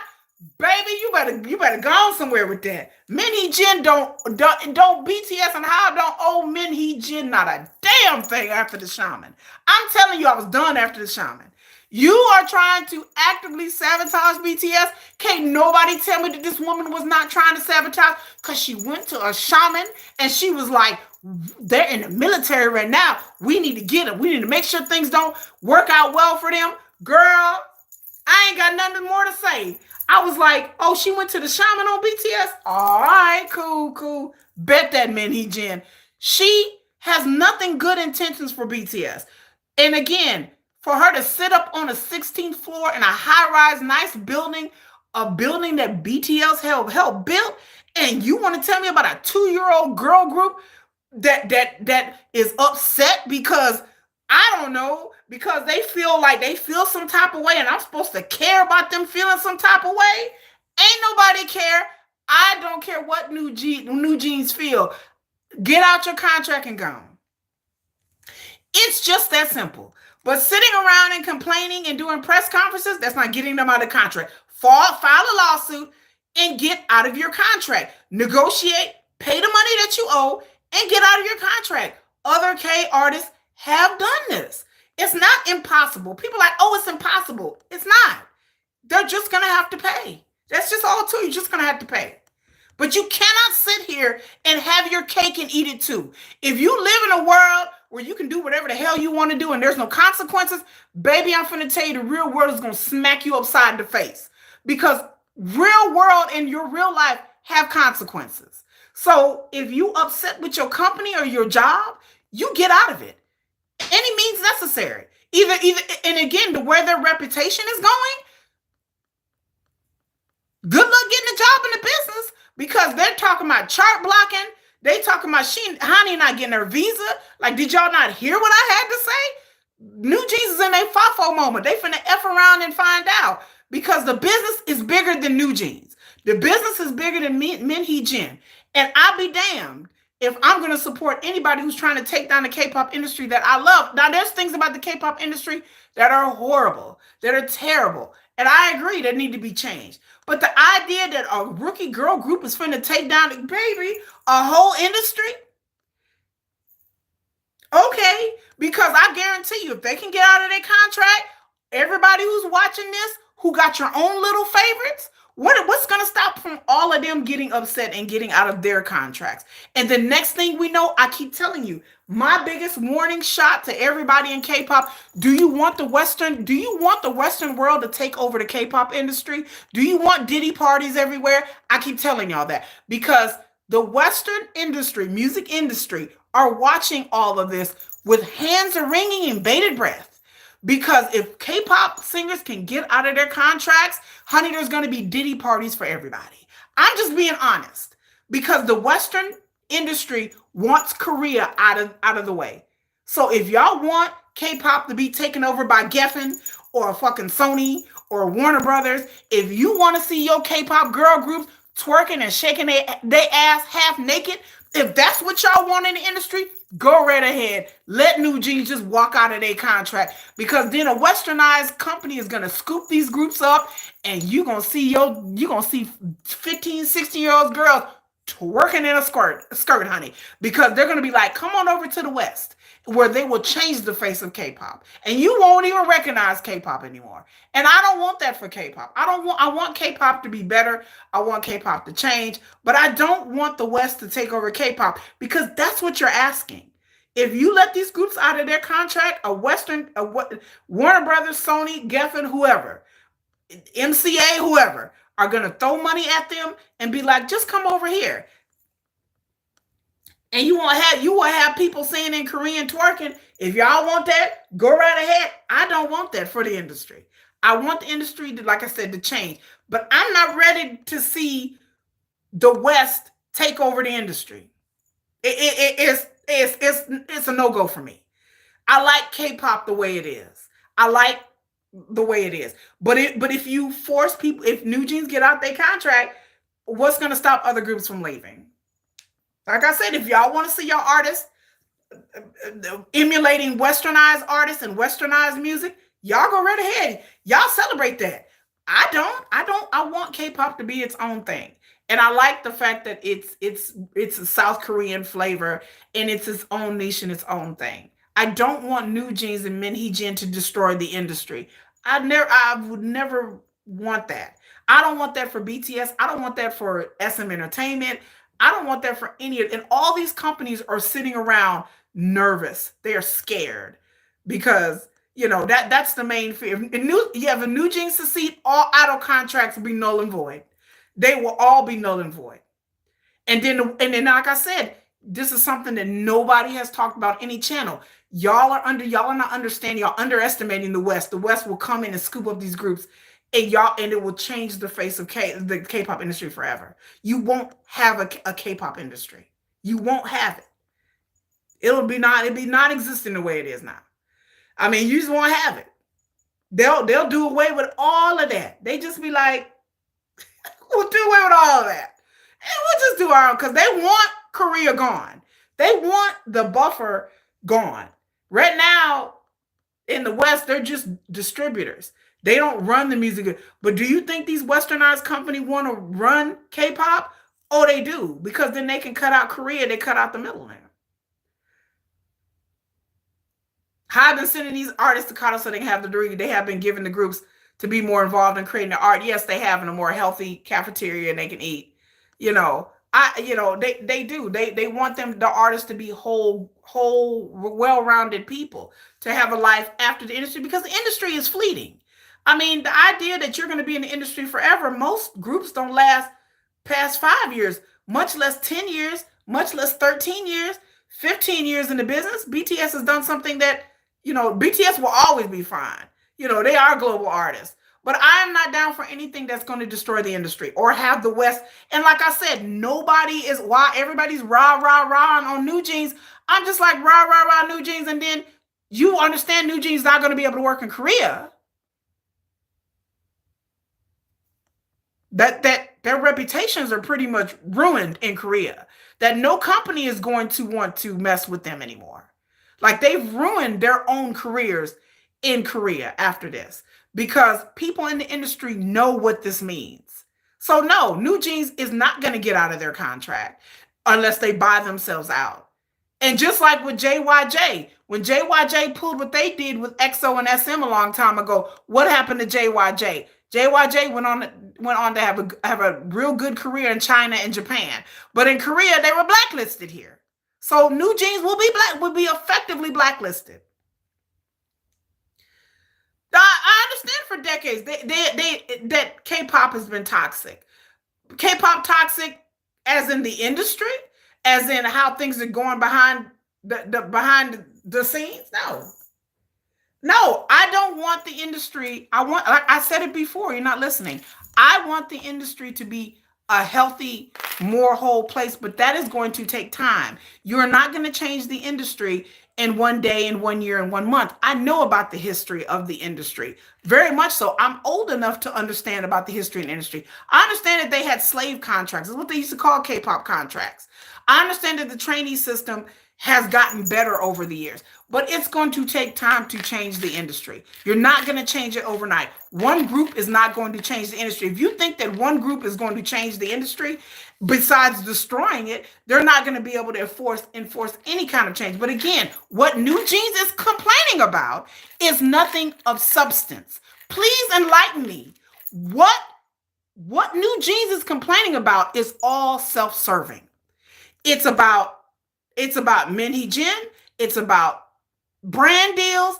It's nothing about anything of substance.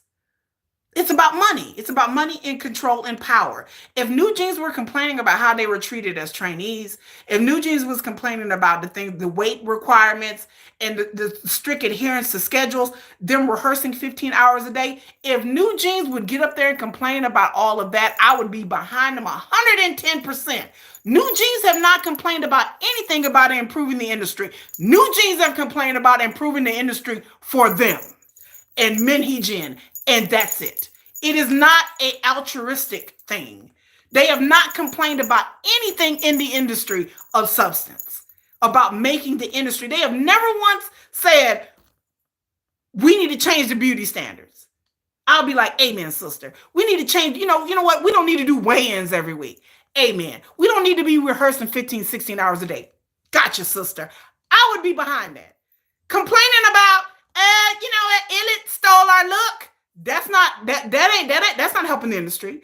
Oh my God, this Apple brand, and they deleted this video and they did, okay.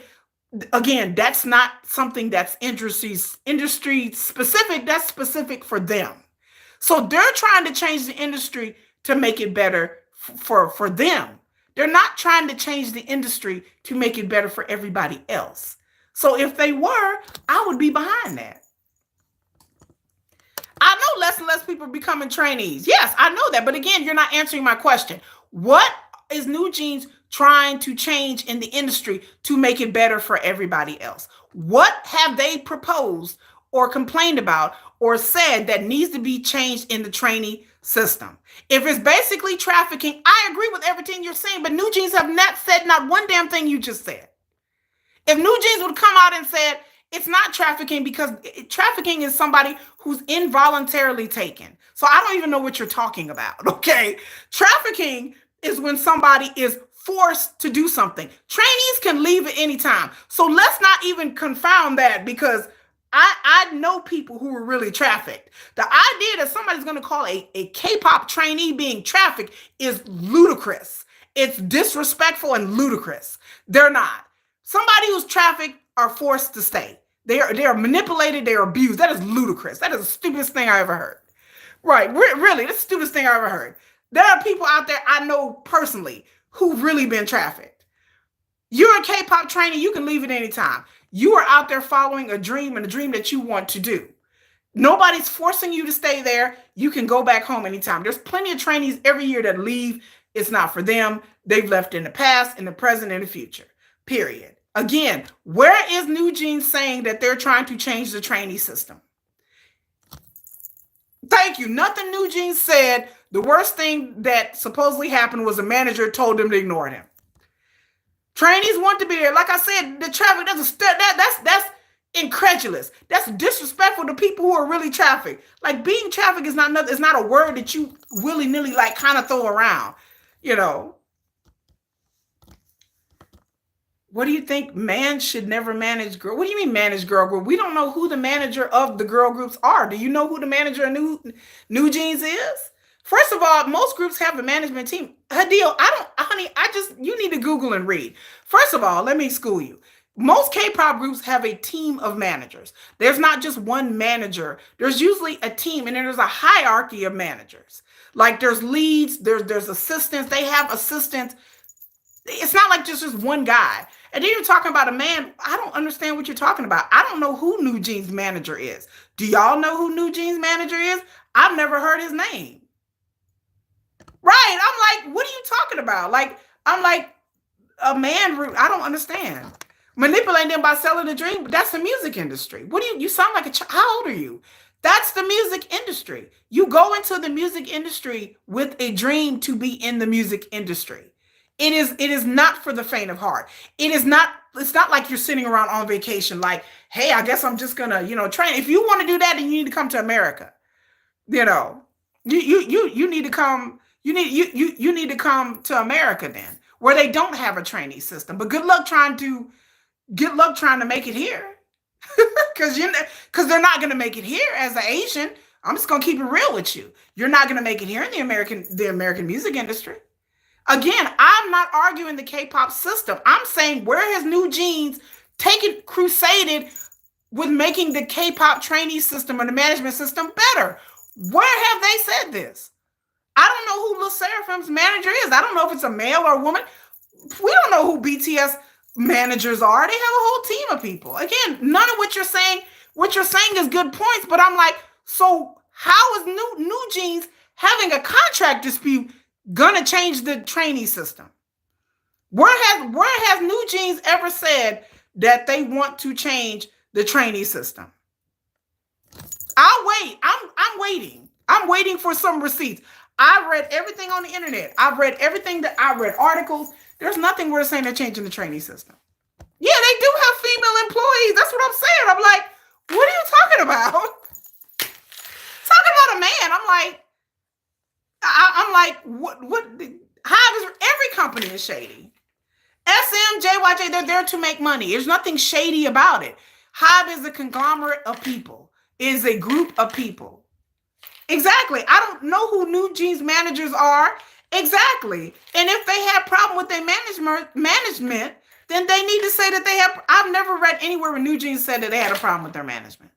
I don't even know where this is even coming. Like I said, these is just going off on tangents. I'm like, can we stick to the topic at hand? How is Newjeans getting an Apple brand deal gonna stop from somebody getting starved as a trainee or a 13-year-old being recruited as a trainee? Newjeans have never said anything about the ages, about anything. They started in the industry really, really young. And so I don't really agree with them start. I don't agree with that either. But again, this is what they signed up for. If anybody who's watching this that wants to be a K-pop trainee in the future or now, if you get into the industry and you expect to be treated like, I don't know, like you would in the American industry, because there is no trainee system in America, then you're going to be sorely, sorely disappointed. Yeah, so did BTS. They like Newjeans is the only group that went through a trainee system. I'm like, so did Blackpink. So did Stray Kids. Some of these people for years. And again, I'm not defending the trainee system, but how is Newjeans getting an Apple brand deal going to change the trainee program or whether or not 13-year-olds are recruited? Because they have said nothing about any of that. Again, if they would have come out and said that, I would take their side. Like I did the KG from Vicha video last week. I took KG's side. I said KG should be let out of her contract from Vicha, from JYP. JYP was wrong because the way she was treated, and I read the whole affidavit in my last video. I read the whole affidavit, and you will see with the affidavit that the way she was treated, I said there's no way in hell she should have been treated that way, especially on American soil, because we have child labor laws. But Newjeans ain't claiming nothing about the trainee system. Yeah, Apple, Gucci should be. You mad because of an Apple deal? Oh, that's gonna change the industry. Yeah, boy. How? No, that's changing your pockets. Everything Newjeans have complained about is them. It's self-serving.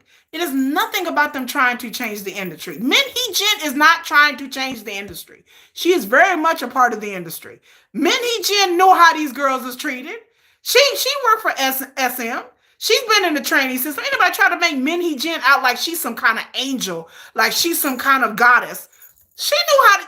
Hee-jin has been in corporate, in SM Entertainment, and in Ador. She knows how the system works. If she didn't have a problem with it, then I don't understand how she could be like, I'm innocent.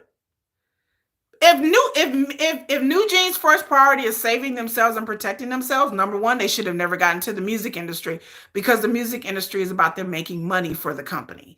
If you are in the music industry because you're trying to protect yourself, you should not be in the music industry at all. You shouldn't be there. It's not therapy. This is not summer camp. This is not school or college. When you go to college and you're like, oh, I don't want to do homework because this affects my mental health. What? I mean, no. Changing the K-pop generation comes second. Okay, well, then you get out of your contract if you're worried about it. And again, I'm talking about I'm talking about what this other person on the chat is saying. I'm not talking about what Newjeans have said and was right or wrong. Newjeans said what they said, but my point is, if you don't like it, get out of your contract. Go and file in court, and that's what you do. You don't sit back and complain about it and do press conferences if you're not trying to get out of your contract. What do you mean? Are you dumb? You're emotionalizing something that's not emotional. It's not. It's just that simple. I said again for the people in the back, if I go and get married and my husband whoops my ass every day, I can't just get online and be like, I'm not married anymore because he treats me bad. Yeah, he may be treating you bad. Yeah, you have a good point. I have to go file for divorce. I cannot sit here and get on Facebook and be like, I'm not married anymore because this man, he cheated on me, he hit me, he treated me bad. I'm not married anymore. That's not how it works. I have to go to court and I have to get a divorce. That's how it works in most countries. They should, No, I'm saying no. That's what I said. They should go to court and file to get out of their contract, and they should pay to get out of their contract. That's all I'm saying. Period. I did a whole video and read the affidavit from Vicha. KG from Vicha, what happened to her, what she's filing was because she was a trainee and it happened on American soil.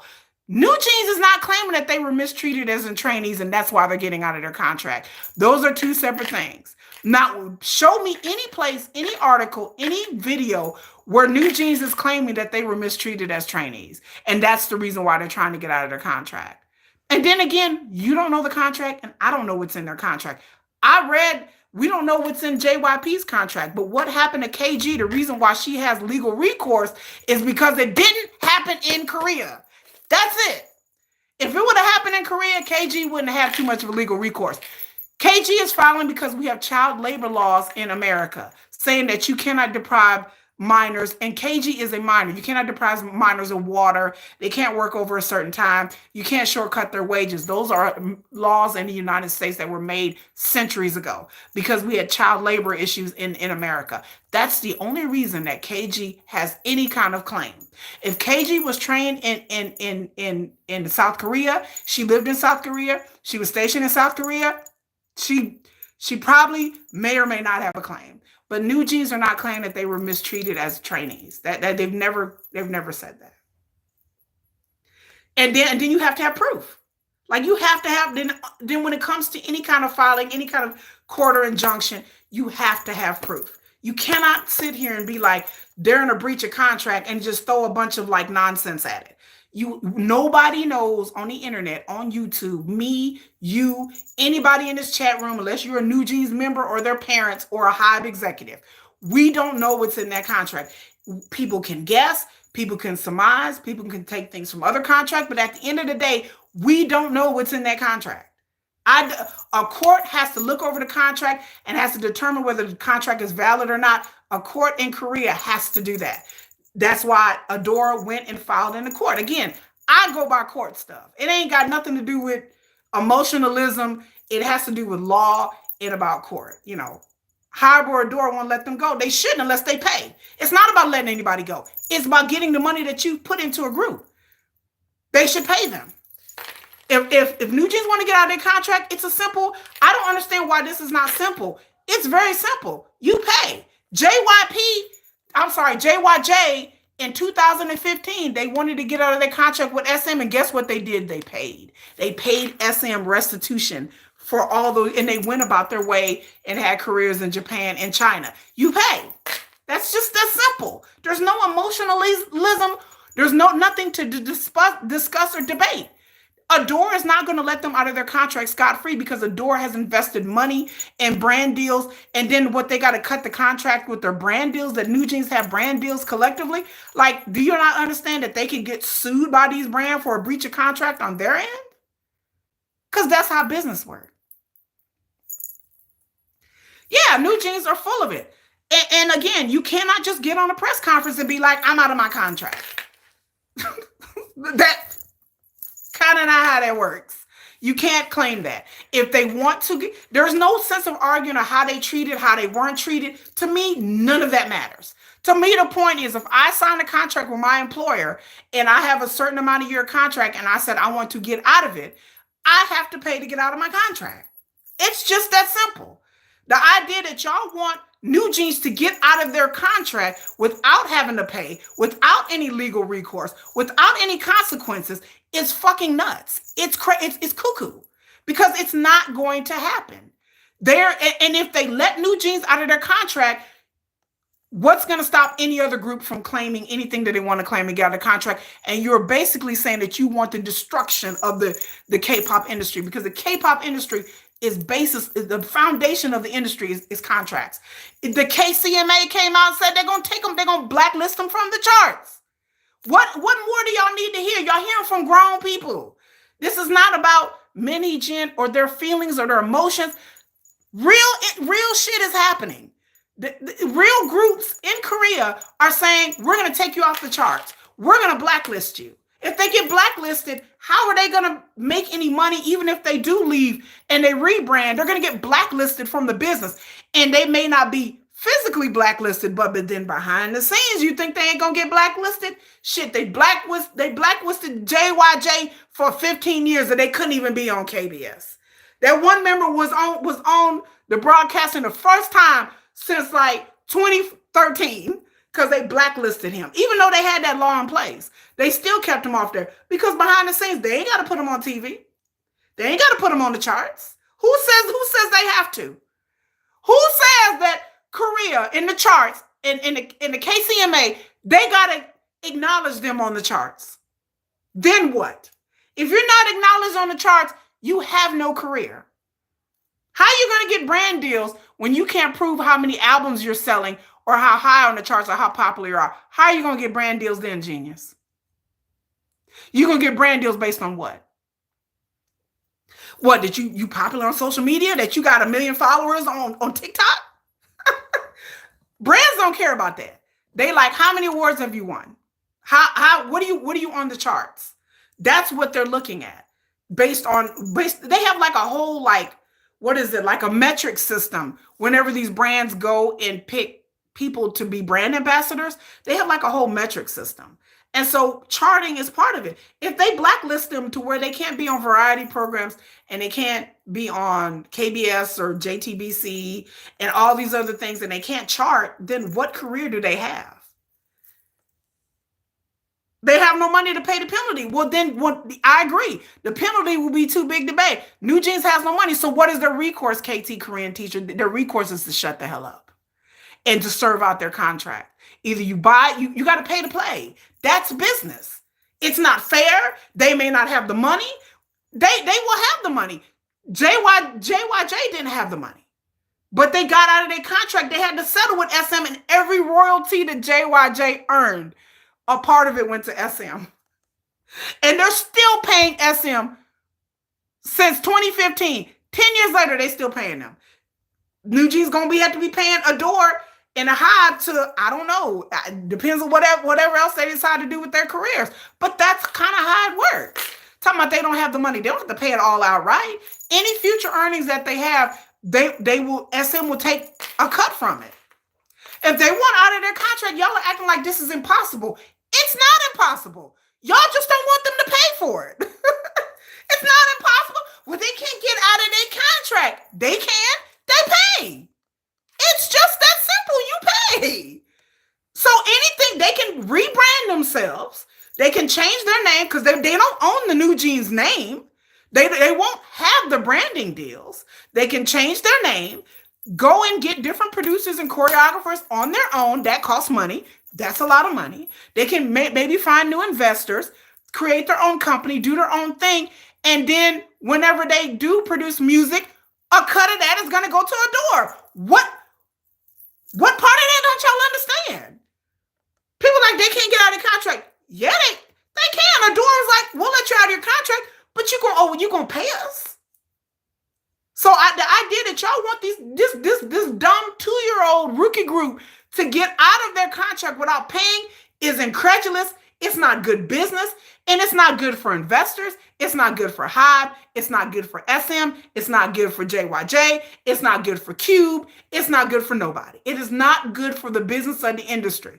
They're going to have to pay if they want out of this contract. There is no if and ands and buts around it. They're going to have to negotiate, and they can go on with their lives and rebrand themselves and create music, or they're going to have to pull a 50-50 where just one was left. And where are the other members of 50-50 at? I'll wait. Y'all tell me, where are the other members of 50-50? The girl group 50-50 went through something similar where they tried to get out of their contract and they let these lawyers and parents fill their head and they came out with one good album. Where are the other members of 50-50? Oh, I'm sorry. They got rebranded. There's one original one, and then they just added 4 or 5 more, and they're actually on the Korean charts right now. Their new album is actually really good. Where are the other members at? Does anybody know? Are they working at a cafe? Are they in college? I'll wait. Y'all tell me where them other members of 50-50 are at. While that one stayed, she knew what was good for her and she stayed. And what happened with 50-50? They didn't get out of their contract.